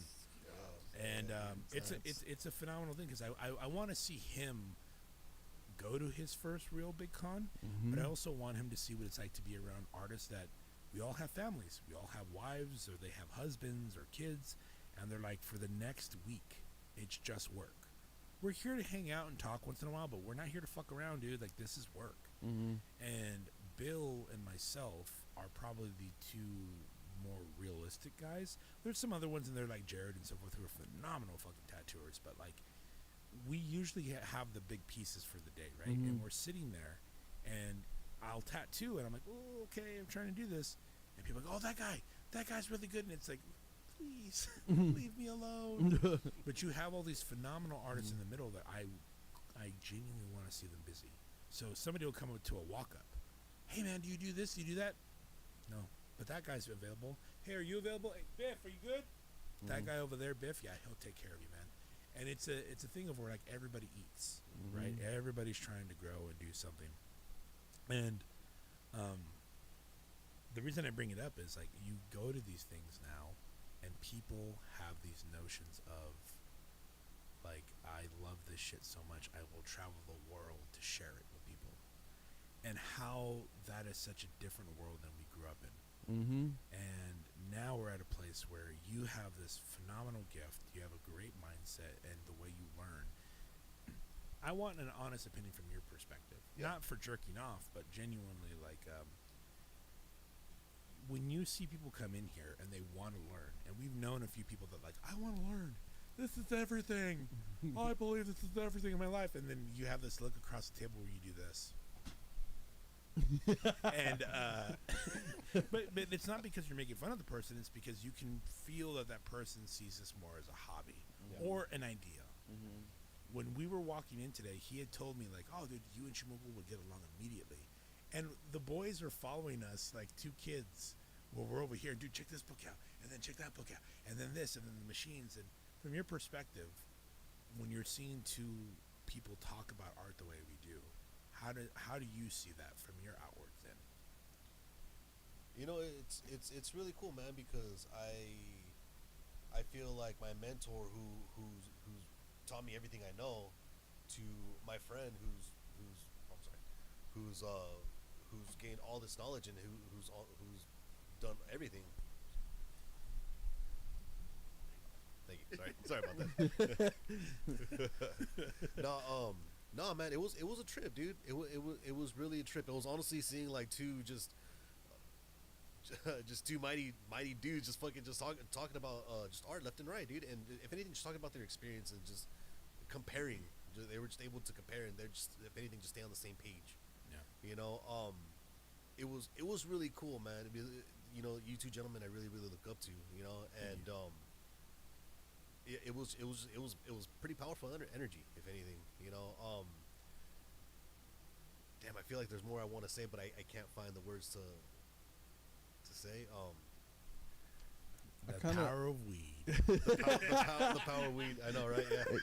You know what though? I really want to say, when two creatives kind of get together, to me it kind of feels like, have you ever seen two pit bulls in a dog park get zoomies? Yes. That's exactly what you know, it feels like. that's kind of what it was. I'm like, are we running? Are we running? Oh fuck! Let's run! Yeah, Yeah, like it's like, and you have the biggest most beautiful dog park. I just want to like see every corner in here. Yeah.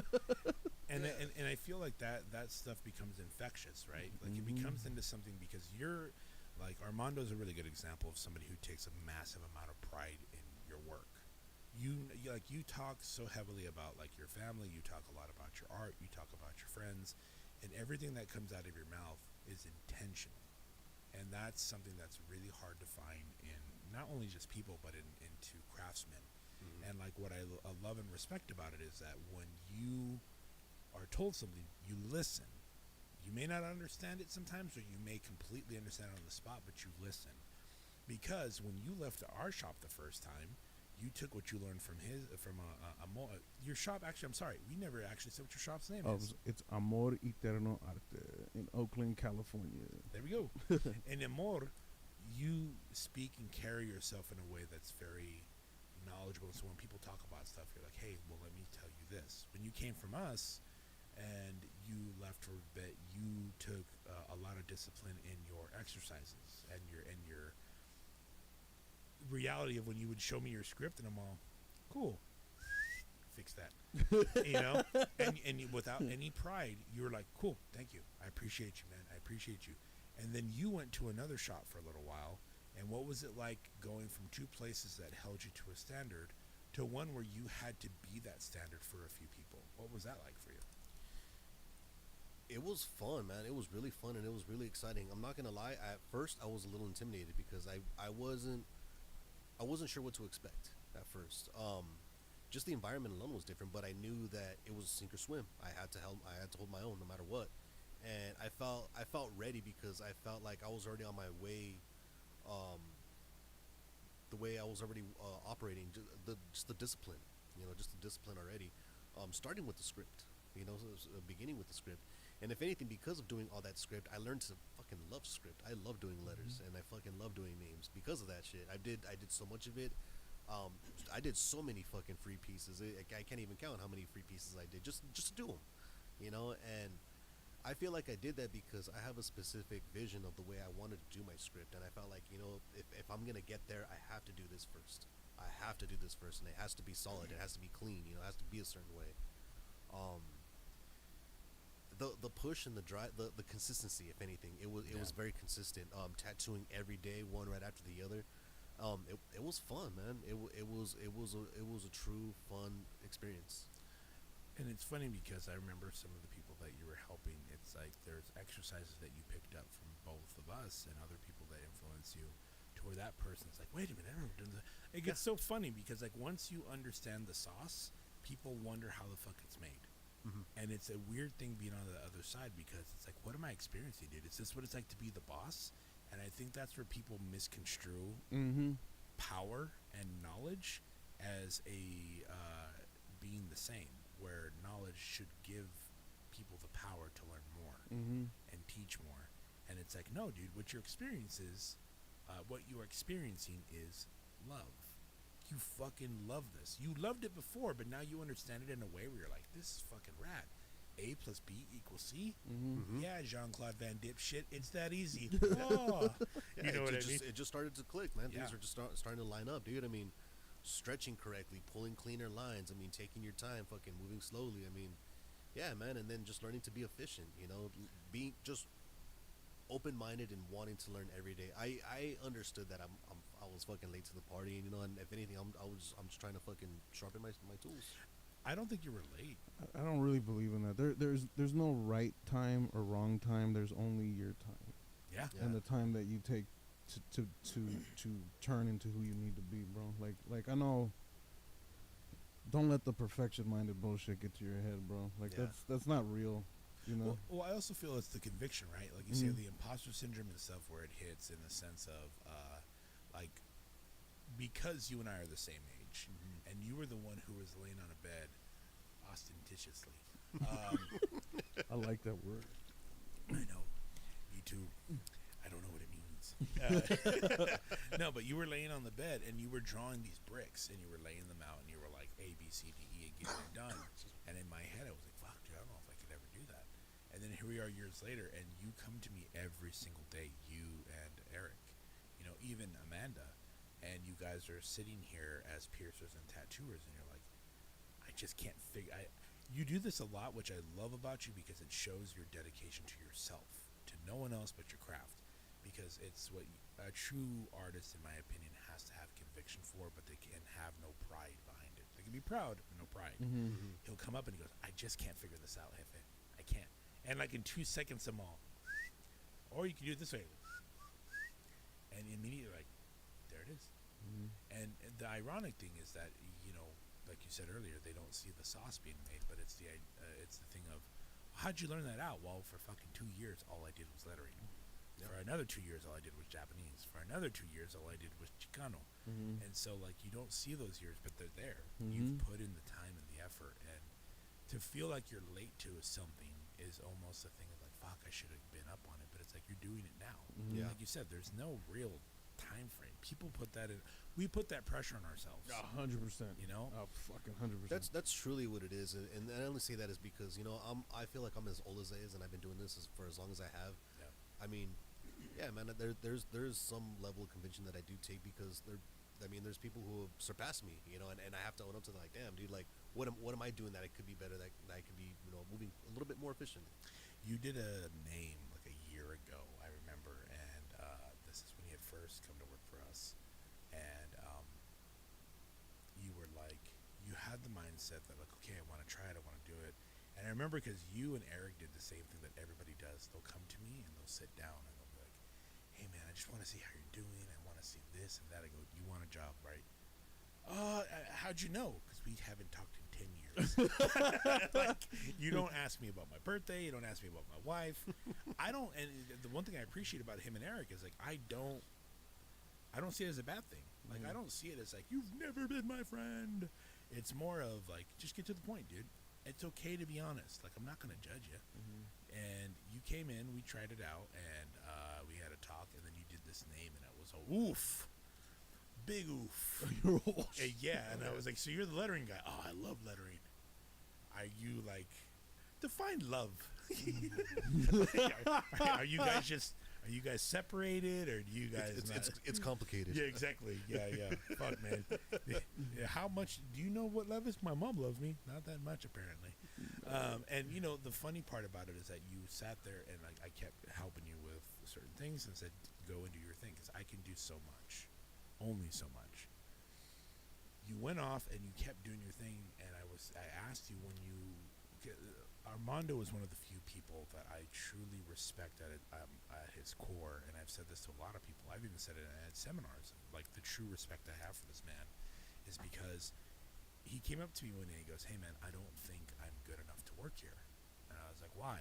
A, B, and C. And I go, "Okay, I agree, but like I want to know why." And he goes, "Yeah, well, I mean, this is where it is." I go, "But what do you want to do?" He goes, "I would love to tattoo full time." I said, "Okay, I can get you into a shop, and it's gonna be walk-ins all day, but at what cost? You know? Mm-hmm. And do you want to do it? Yeah, okay. Then you don't need to be in a private studio, which we were private at the time. I was like, you don't need to be in a private studio. You need to be in a real street shop where like you're there and there's nobody you're having to catch up to. You're amongst equals and you're trying to come out of the pit." And you did. And a fucking year later, a year and a half later, look at you killing it. And not only that, look at Eric's back. You were sitting there and that thing is nice. It's fucking beautiful, bro. There it is. I looked at that and I was like, shit, Armando, like you leveled up, homie. Oh yeah. Like real, for real. Yeah, and the crazy part. Hold on. Mhm. Sorry. It's okay. Ooh, my beautiful hair. And that goes to show a testament. I've known artists, many different artists, over the years who have spent 2 decades tattooing and they never like moved up. And in a year, you went from here to here. You know, Eric, he's only been tattooing 2 years and he's getting much better. But it's that thing of where I told him, like, "Hey man, you can be here, but you have to really comprehend and understand this is what you're doing and this is where you need to change it. And here's the tool, but use it." And then you see them move forward.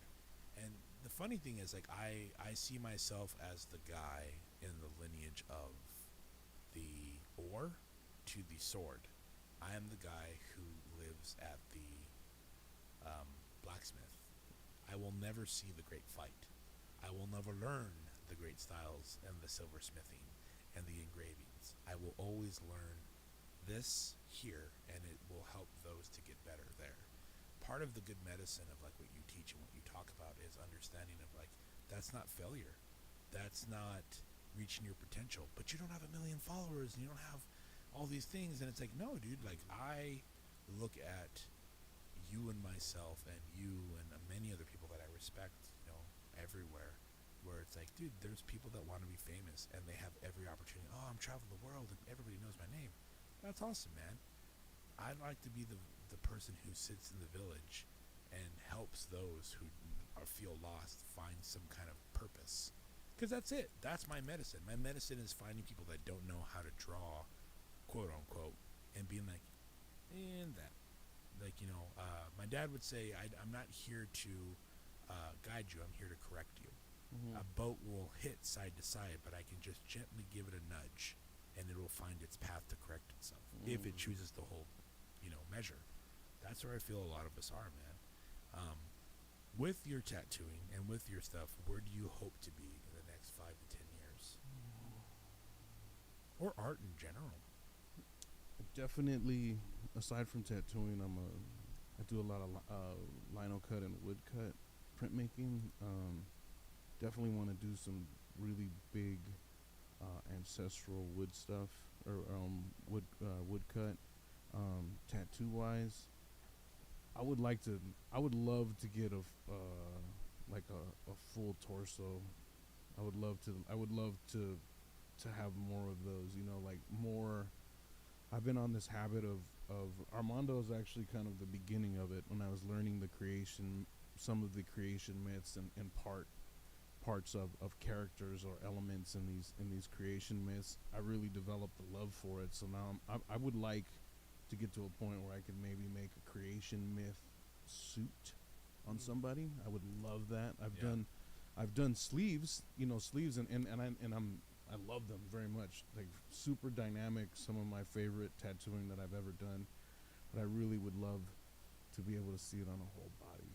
Well, yeah, absolutely. Like an entire like there's a I've done the creation myth with Klaus de Kutli, who is like a giant earth monster that was slain by two gods to create the earth, and it goes on my buddy Carlos's whole arm, and it's like a Tezcatlipoca is getting his leg eaten on his forearm, and then the head kind of swoops around his arm, the body goes up his arm, and then on the top is Quetzalcoatl gonna kill her with a knife, and we transitioned into his arm and put the actual face of the statue, and like it was really fun. Like I want to say, I don't think I've really ever had that much fun tattooing. Like legit, I can get lost in the motherfucker. Yeah. Like Yeah, I'm there tattooing, but I am gone. You know, and like with no drugs at all. You know, like just That's your happy place. the happy place. This pure stream of creativity. Like I would like to do more stuff like that, man. You know, like I think too, like I'm very excited for a couple of these big layered blackwork projects, like you know, shading it with just like a lining black, leaving negative space, and coming back with a triple black, so that you have like a black on black tattoo. Yeah. And it looks really fucking cool, and I kind of can't wait to get like a really big one, because I've just done bands up until this point. I was like, somebody's gonna hit me up for like a chest sometime, so Yeah. I'm always gonna learn. Like I'm still trying to learn, you know, how to do big mag solid shade. You know, I'm always gonna be learning, you know, and it just it seems very exciting to be able to create these things, and it's still. I'd wake up and smile every day that people want to get this shit on them, you know, like that people want to connect this bad, you know, or want to go out of their way to get tattooed, you know, and like, you know, even with Instagram and the algorithm and all that kind of shit, like that, it's nice and it's good, but it's not real, you know, like it's not. You have to do all these things in order to fulfill this, you know. I'd be staying on story, yeah, but like, you know, I'm not posting, I'm not doing all these things. I think it's bullshit. Instagram needs us. It's not the other way around. Yeah. Yeah. You feel me? So like I'm not trying to blue check out, you know, but like I definitely am using it for like a free service. But that shit, like asking my you know, some of the people that I've worked with, or some of the people that I helped get there, and like understanding that it in itself is a full-time job. Yeah. To upkeep this, or you know, so they pay somebody to do it. I was like, oh, it was like this unrealistic expectation of what I should be doing without ever communicating. You know, like it's kind of crazy, you know, and like, you know, I really just am super grateful to create every day, to meet other creatives that share medicine, drawing, you know, because like you can share that medicine with people, like, you know, people that are learning how to draw and see a technique that you use, you know, the S curve, the C curve. Like I'm like, yes, I'm never gonna forget that. Like it's almost like an instant boop. Yeah, and it's like you're not gonna really forget that. Well, like I look at it from the perspective of language. The way I try to teach students, or at least help with understanding, is I say in the book, I say style is, art is not subjective. Style is. Mm-hmm. You know, I use the metaphor of a kid at a school, and they do finger paints, and there's a really shitty boat, and there's like a kid where you're like, fucking kid did that? No way. Yeah, no fucking way. And you know good from bad, everybody does, but the style is subjective, you know. You were talking about the whole idea of people having the ability to heal through art, and the way that they heal through art is expression. You can't really say that somebody's style is better than the other. You can say technique is pretty fucking cool, right? You know, like, oh man, like that thing looks so realistic. But style is subjective, not art itself, because that style is someone expressing something in the way they do. I think it's just how they choose to use their words. So, do you know what the word indemnable means? No. Do you? I do not know the definition. Okay. How about juxtaposition? That's putting things next to each other that don't necessarily go along with it. Perfect. Did you know that? I did not. Perfect. The idea of not knowing a word but then knowing it opens another way of being like, I was shocked and I couldn't find words, or I can say I was flabbergasted. When we find ways to say things, it opens up a new avenue to yourself where you're like, oh man, I never really thought of it that way. I feel art does that for us, where we are trying to speak but we don't have the words. So the actual art is not subjective. We can see what you're trying to say. I just don't understand what you're saying clearly. You have a daughter. When she was trying to learn how to talk, it's like you get it after a while, where it's like, blah, blah, blah, blah. What does she want? Water. How the fuck you get that from water? Listen, I'm very fluent in this dialect. I speak baby. Yeah, exactly. Straight up. Yeah. But as she's gotten better with language, you're like, oh shit, I know exactly what they're saying. It becomes more clear. And that's how I feel, man. Like my mentor for music, his name is Mike Johnston. I'm very honored because today he sent me photos of the tattoos that I did on him. He published a book with another photographer named Ollie. And Ollie does all the video for the royals, like the British royals.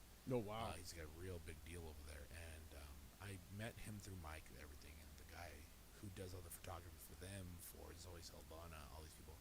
You're my favorite fucking tattooer, mate. And I'm like, why? You have access to literally the fucking 1%, and you can't find a better fucking tattoo. And he's like, oh well, Mike knows you, and you seem like a good bloke, and I love your work. And it's just like, this is a professional who's saying something. They both share that they put me in this new book for his drum stuff.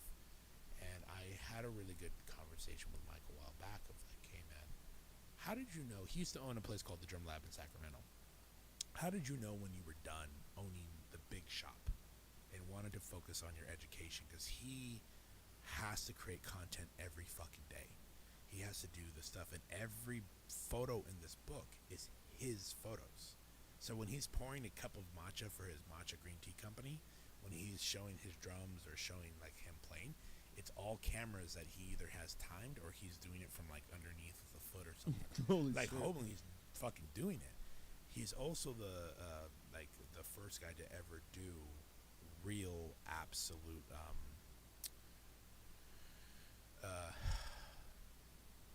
music instruction on YouTube. Like, he got famous for that. And I see him thrive where he doesn't need 5 or 10 people running his media. It's one guy.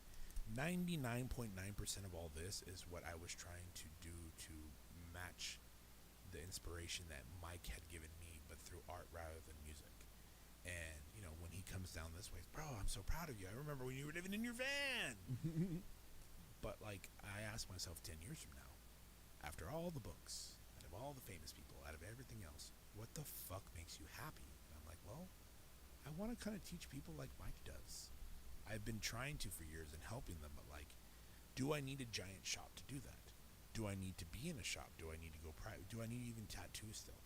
What if I just wanted to paint? And the funny thing Mike had mentioned to me was, it's not about a place or not. Goddamn email. It's not about the place itself. It's about the endeavor of said journey. He goes, you give an impact to people on a very personal level. As to my things, what Mike, it's called Mike'sLessons.com.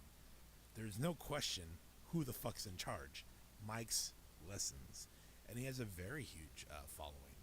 Here, like Sacred 8 Studios, we say the Sacred Society. Everybody, from other shops to everything, everyone's part of the familia, extended or not, and we praise other shops and other people, and we push people there. He goes, you don't have to do it for yourself, man, because you can't be private and want to help the community. That doesn't work. You can't be out of reach and trying to touch everybody. And I was like, well, let's rephrase that last part. And I think that's where in 10 years I want to change, is I want to grow into a person that can absolutely help people more.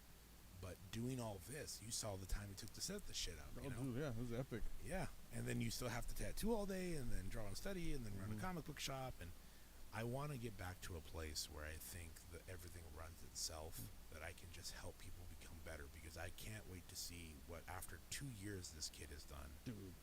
And Eric and Amanda and everybody else, and Morgan and fucking Mike and Brett and just all the amazing people. Fucking Eric Sanderson's another good one. That I'm just so very proud of.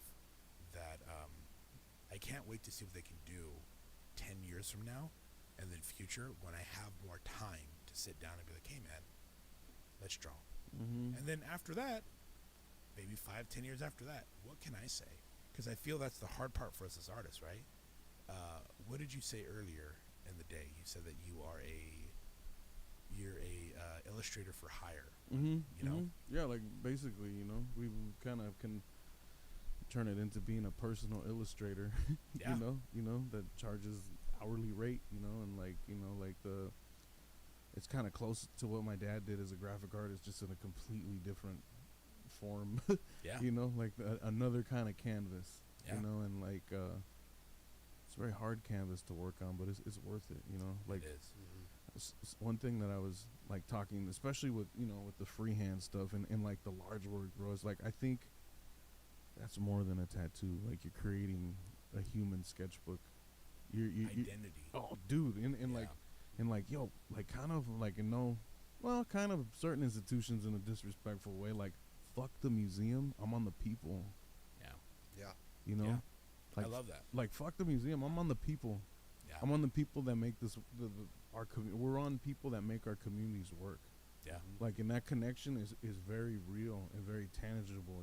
Because your images that you give to people, it means the world to somebody. Mm-hmm. Yeah. Like, there's gonna be a time in their life where they're gonna need to remember who the fuck they are, and tattoos have that power.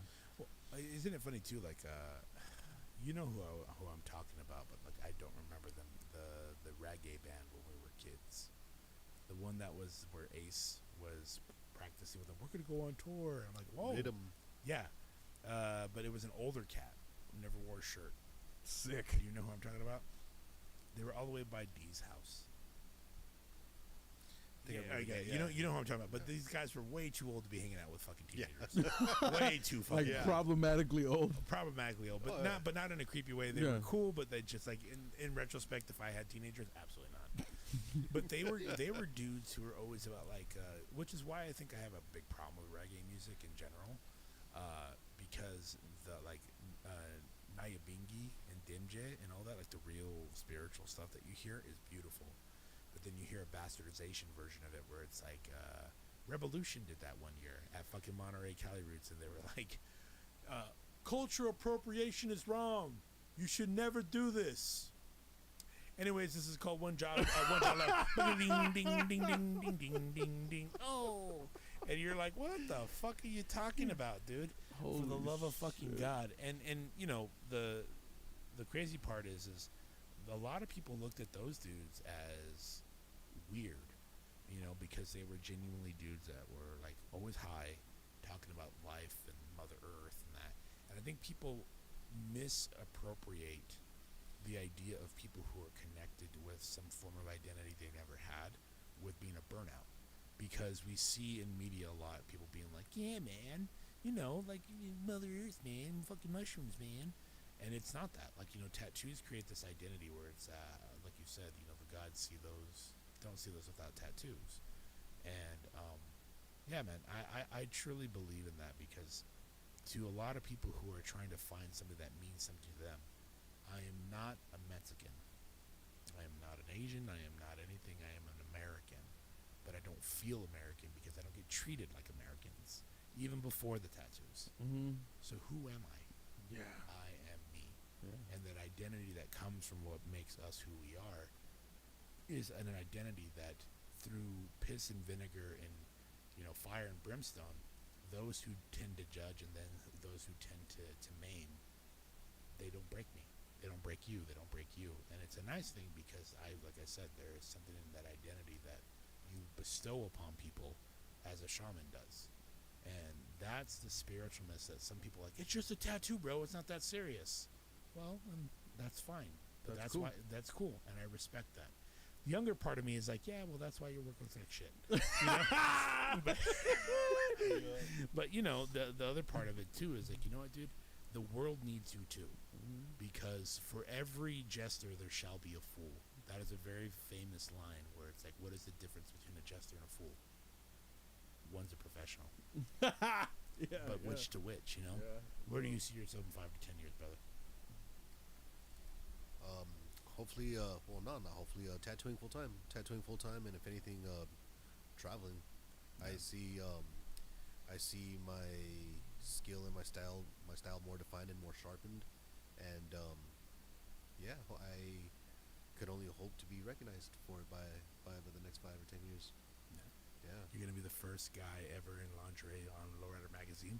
Oh, fuck! You're like, I taught that dude how to tattoo. Yeah, fuck it. I taught that guy how to not suck at script. He never listened, but good for him. Yo, you know, you telling that story? That's my backup right there. You know, just in case I don't make it. Man, dude. They call you Sancho Sweet Cheeks. Dirty VATO. Yo, that when you were talking about like the script, man, I'll never, you know, big shout out to Kenny Stachina, who's like the guy that really taught me like script in the most, you know, kind of very rough way, in only a way that he could, you know. But Right. like, I'm hella grateful to him for doing that shit, you know. Like, Yeah. my script was pretty deplorable until he fucking showed me how to do it. Yo, like the difference between that beautiful script consistency that you got and like computer script. You feel me? Like it's just like stiff. Like you know, like it was just it was crazy. And Frank, R.I.P. You know, like he's the one that really taught me. He's like, yo, you know what the fucking letters look like? Yeah. Like draw the motherfuckers. And I was like, huh. Yeah. Okay. You know, like I was like, oh shit, I'm sitting there trying to do like fucking cursive like I was in fucking second grade or something. Like no wonder it looks like shit. Well, that's exactly what it was. I mean, like, dude, when we sat down, like, he was all like, dude, just fucking sit down and do your name, all lowercase, like, exactly like in second grade. So I tell him, You know? I told him, I go, you know, I've seen everybody do the, I've seen people do the circles, I've seen the measure outs and everything, and it wasn't until I was sitting with BJ Betts and Chaz Bojorquez at the State of Grace show, and I got very lucky that the guy who was supposed to film their seminar dipped out, and Taki comes to me because I was at the World of Pencils booth at the time, and he goes, you have a camera? And I was like, yeah. And he goes, can you come and film something for about 2 hours? And I asked Jesse, who was one of the guys who owned World of Pencils at the time, I was like, hey, is it cool with you? He goes, yeah, dude, please fucking share some footage with us for our page. Got it. We go in there. I had no idea BJ Betts was a ex-Marine.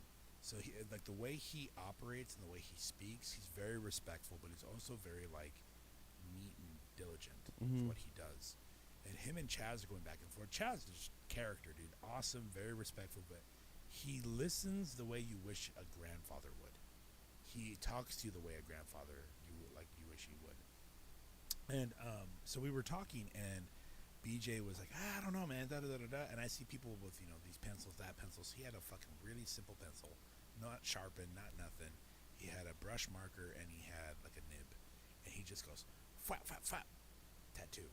Fap, fap, fap, this. Fap, fap, fap, that. And it was amazing to see him do it. And I go, hey, man, where did you learn your flow? And he goes, I just did it. You know, second grade, man. Second grade. 1, 2, 3, 4. And he showed me this thing. And then Chaz was like, yeah, when I do this, I think about motion. He goes, I'm dancing with it, man. He goes, when you're in it, bailar, dance, and you saw like their body motions, and I was like, oh, you're just in a groove. I go, yeah, you'll learn where that groove is. So I was telling him, I was like, just do this, and then light up, hard down, light up, hard down. The flavor comes when you've studied enough because you're mimicking your favorites. You know, Tony Ramirez is the one who really like helped me with that. Where it's what he said. Is like, if you really want to become great at something, just copy the people you fucking love, but learn how to do it your own way after a while. Yep. If you love to draw Batman, but you love to draw, you know, fucking sunflowers, how do you get a Batman sunflower? Oh, just make it black and yellow. Oh, wait, okay, Wiz Khalifa.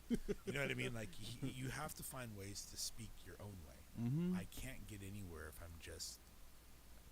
I have no voice, right? So Yeah, man. There's a lot to be said. Like your lettering is funny because you do it very well and you do it diligently. But now comes that hard time in a lot of artists' lives, especially for tattooers, because they don't want to hear this.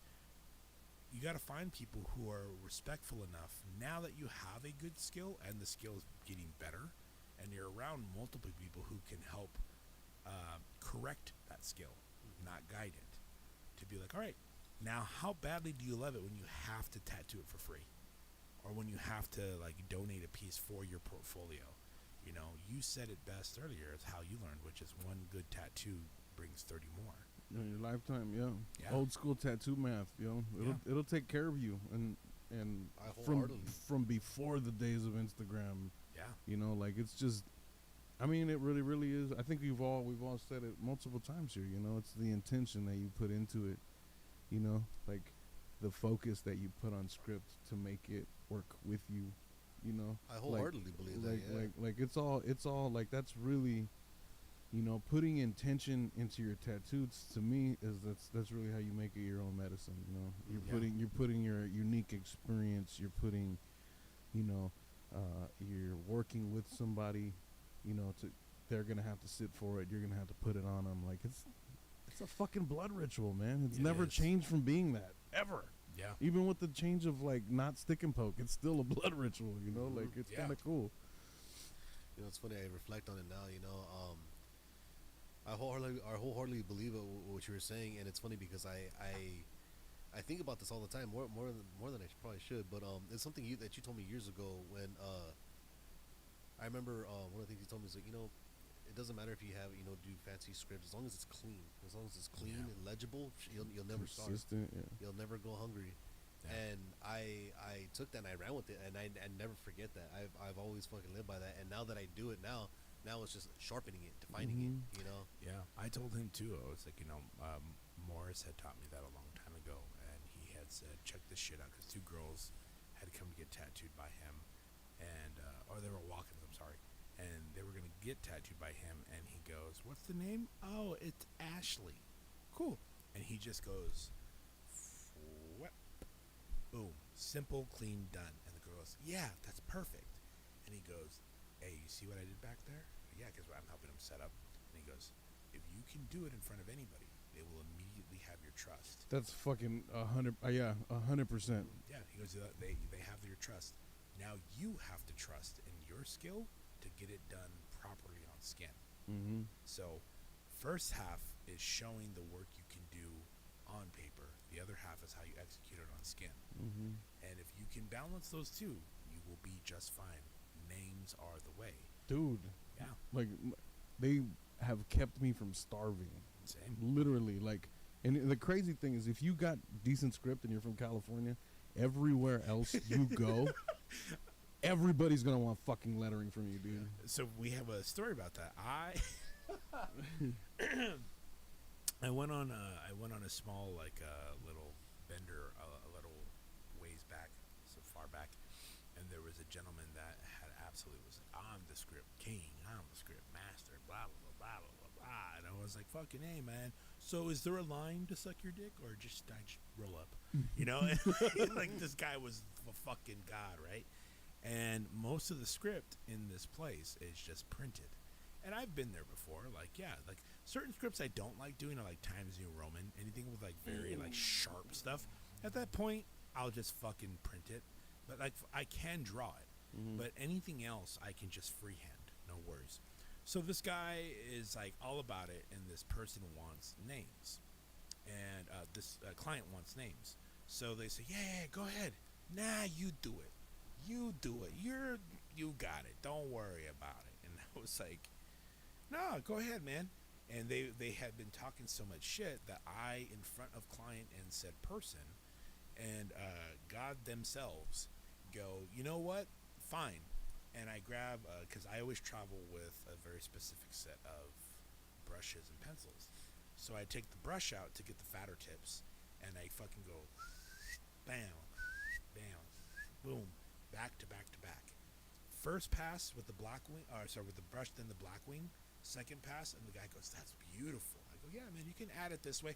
If you don't like that, and then went back again, and I made it more flowy. Then I made it more rigid. I about did 6 to 8 variations in front of this guy. He's like, "Well, you could do it," and the artist is like, "No, you got it, man. Please, show me." Nah, man. You know what? My sciatica. Doctor says I need a backiotomy. You know what I mean? Like, show me what you got, big boy. And he didn't. So I tattooed the script, and it's like the guy was super stoked. And what's funny is on this side of the globe, like I said before, in California, I'm as fucking, fucking Shaw, wicked fucking gnar, bro. Fucking wow. I sound like, what is it, Keanu Reeves? He's like, there is tattoos on the skin, yeah. And it's funny, but then I go to the East Coast or to the South, and it's like, bro, this guy's a Mexican guy from California. You're from Los Angeles? Do you know Kat Von D? She's my fucking cousin, bro. You know Kat Von D? Yeah, man. Fucking Kat and I. Fucking, you mean gata? Fuck. You know, like, you play that shit up. Whatever. I don't give a shit. But, like, the script, everywhere I go, gets me so far. Even though I'm more known for, like, the anime stuff or the realism stuff, truth be told, I have never starved, like you said, because of the fundamentals my mentors taught me of, like, this. It doesn't matter how great you become. I hope you succeed tenfold. But this will absolutely take you places that you need to go, because the journey is only defined by the destination when they get there. It rarely is ever seen the fucking 15-hour mountain hike up to be like, oh, God, why? Oh, my God. But let's see. There are a few questions here. If you had Phoebe Aceto, thank you for No Name Collects. What's up, dude? The D- Show. D- Show asks, if you had a time machine, what artist would you go back in time to study and learn from?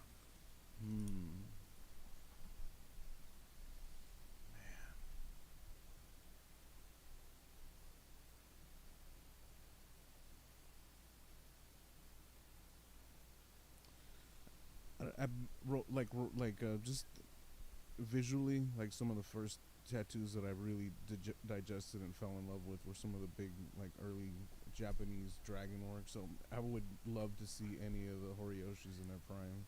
Funny enough, that was my answer. Horiyoshi the first. Oh, Specifically the first. Like, just to see them do a tattoo, like, you don't even have to acknowledge me. I just want to see it happen. Yeah. You know, like, I want to see what it happens. You know what's really crazy is at that Bay Area tattoo convention, I took the Shige seminar. Hey, And like, yeah. and it was really cool because, like, he didn't really, all I really got is that he loves the culture, all of the specifics, all of these things that make these beautiful ukiyo inspired pieces. Like, he fucking, like, down to the tunic on the figure, down to, like, the intention he puts into his tattoos. And, like, I still at the time had this magic, unrealistic expectation that Shige does a back piece in like a day. Oh, yeah. You know, I literally was like, my partner Amy, love her so much, she got me tickets, and I was like, for the first time in my life ever, when they're like, any questions, I was like, ooh, you know, like, shot up. And I was like, how long did the Hanya back piece with the maple leaves take you? Because, like, that tattoo, like, legit made me stop for 20 minutes to, like, actually, I'm like, where do you even begin? Right? And then, like, I don't even, he kind of was like, I don't really remember. It might be somewhere, like, close to $200. And then immediately I was like, like, it's attainable with patience. Yeah. Yes. You know, like it was a really amazing experience to get to hear him speak about the way that he tattoos. And, like, man, it was cool to see his back pieces and just to hear him talk about what he did, you know. He was like, so what was the most important thing about that tattoo? He's all, time. Fuck! You know what I mean? Son of a bitch! Oh, God damn it! So simple. Yeah, so simple, but so difficult. No, because so mine was Horiyoshi the first I was about to say, because to be able to sit there and see from like Yakuza tattoos to like business people to your average person who could afford it or know that family. But getting a chance to sit and hang with Taki one time, he had shown me this book from the 1800s that had original watercolor art inside, and it was fucking gorgeous. And we had been speaking to each other, and he said, "You know, want to know what's the funny thing is? People don't understand the importance of when you're doing Japanese tattoos, specifically about people or instances or places. This is a written, painted history. So nothing's worse than understanding this person that they tattooed. They found a samurai helmet, then they found an emblem, then they put leaves, and there you go. You got Japanese, and you follow the flow of the body." And he goes, "The problem is that helmet and that crest are from two different families, 400 years apart. Yeah. This cloak you have on them and their colors are the wrong family, and the family and the story you're trying to tell, or you just took that piece from, was done in fall. Yet you have summer colors. Mm-hmm. You know, there's a point to these stories that are left. They were so prolific that they were left in stone, and all that's left after the color is gone is said stone.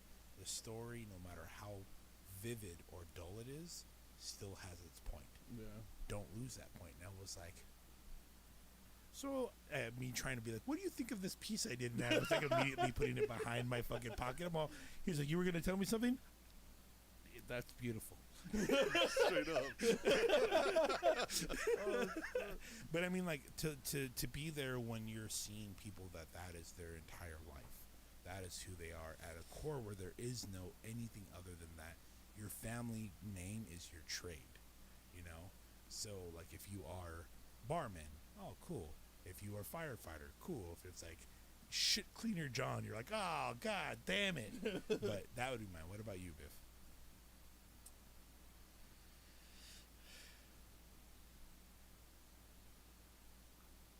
You want to just say that you don't know enough names? No, you know what? I mean, I'm joking. that I well, for sure. I mean, I'm sure there's artists that I don't know off the top of my head that I haven't even discovered yet. Put the mic to your face. But yes. Now you know, one person that really just comes to mind is and I feel like only because he's up there, and before he goes, I would love to meet him. Is Freddie Negrete.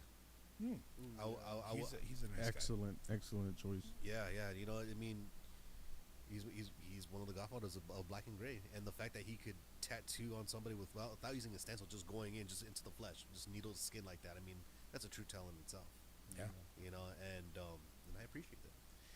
You know, the funny part about Freddie is, like, when you meet him, he seems so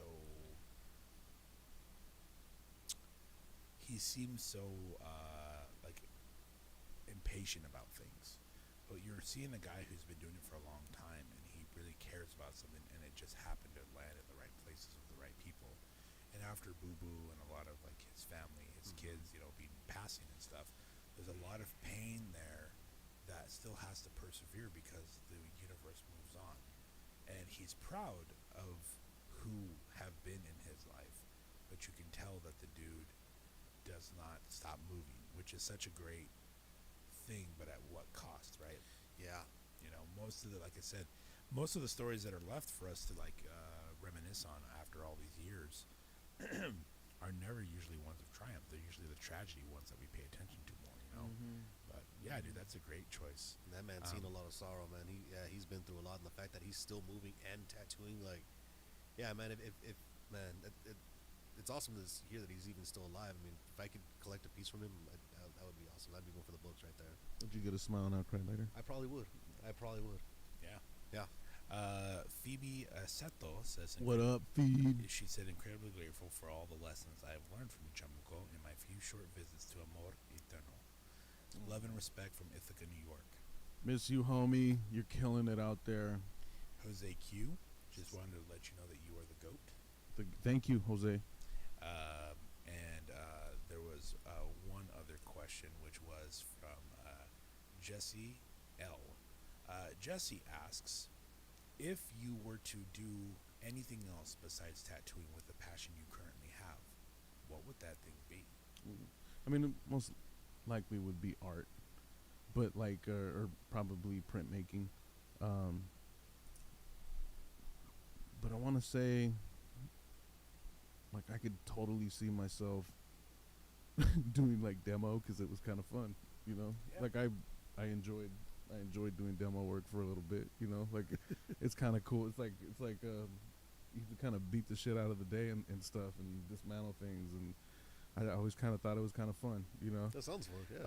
I'm trying to think, what else would I maybe put my energy into? I mean, I definitely have plans to get into animation. There's a couple of, like, the Procreate Dreams is pretty cool, super easy and intuitive to animate things yourself. And there's this other thing, I think it's called Mola, where it's like you draw something and create a rig for it, and you're actually kind of like moving puppets and stuff. So I definitely could see myself getting into animation as well. Like, I would Nice. love to do that. And then, yeah. What about you, Biff? You know, if I was to get into another trade, I'd probably get into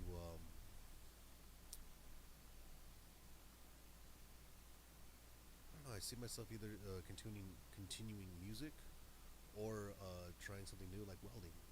Oh, Hey. sick. Yeah. Yeah, I don't know. Welding, I was always fascinated by like cars, like custom cars, and how fabricators were just able to shape them into the way they look. I always thought that was amazing, you know. So yeah, cars, man. So yeah, Mine would be easy if I could think. What would I do outside of tattooing? Be a stripper. I would say for myself, Nice. it would be absolutely just teaching. Mm. I love to teach, and I love to help people when they need it the most. Because like two things I think I'd love to do before I die is shoot or 2 or 3 different documentaries about tattooing, about the music like scene that we grew up in, and just perspective of like legacy, right? Not because I need to be in something, but because I love for people to remember that point in time, Oh, yeah. right? Like we don't the thing I contemplate sometimes is like we admire art so great we don't even know the names of the sculptors who made them. When we see temples, we have no idea who created that thing we admire so much, we tattoo so much, we relish. I hope to create something or help at least bring someone to that point that they create something, or fucking I help it or I do it. I don't fucking know. I hope to leave something behind that's that people appreciate enough that was genuine, that you don't even remember who the fuck I am by the time it's still around, because it's about the grand scheme of how great that thing is, not so Mhm. much the person doing it, because that is this real thing. Like, could you name at any point who fucking carved, or the people that carved or commissioned the carving of the Aztec calendar? They're No. nameless artisans that we're completely grateful for. And that keep that identity alive. I Mhm. hope to contribute to that bigger scheme of things that helps those without ever truly being remembered, because it's not about me, it's about the better purpose. Heck yeah. You know. Awesome, man. Well, that is tonight for the podcast. So, Chamuco, thank you for coming out, man. Where can people find you? I am at Amor Eterno Arte. I'm trying to come out here more, bro. I want to Anytime be out you here want, more, man. but Please. in Oakland, I tattoo there Wednesday through Sunday. I can be reached at www.amoreternoarte.com. Always looking for new projects. Always looking to meet new our folks that are want to learn more about their culture. Also, I'm out there trying to help, especially brothers and homies, like heal the way that we need to heal, you know, with love and support and gratuity. What else? Yeah. If you need to find me on the gram, I'm Chamuco510. If our studio space is Amor Eterno Arte on the IG. Yeah, I got like some big pieces coming up that I'm looking forward to putting on the gram, so I can't wait to share it with y'all. Nice, man. And Armando, where can they find you? you guys can find me over at Sacred 8 Studios. I mean, of course, Oh, I Yeah. heard of that Right place. here. yeah. on IG, I am on VATO at a time, VATO underscore at a time, and yeah, I'm pretty current on my DMs and everything like that. So if you'd like to reach out to me, yeah, please do. Okay. Thank you both for coming here. My honor to have you both. And I hope to see much more of you, Chamuco, For whether sure, it's bro. here or us over there, brother. Yeah, man. Heck yeah. Okay, so for anybody else that is curious, you can find all the links to Chamuco Amor Eterno Arte on brushesofdoom.com. As always, you can find all these and so much more on YouTube, on Instagram, as well as brushesofdoom.com, where everything is always free except for my tattoos. But thank you to everybody who hung out with us tonight on YouTube. Thank you to everybody else that hang out with us on the daily. And please be sure to always learn to love yourself. Bye. Peace. Peace.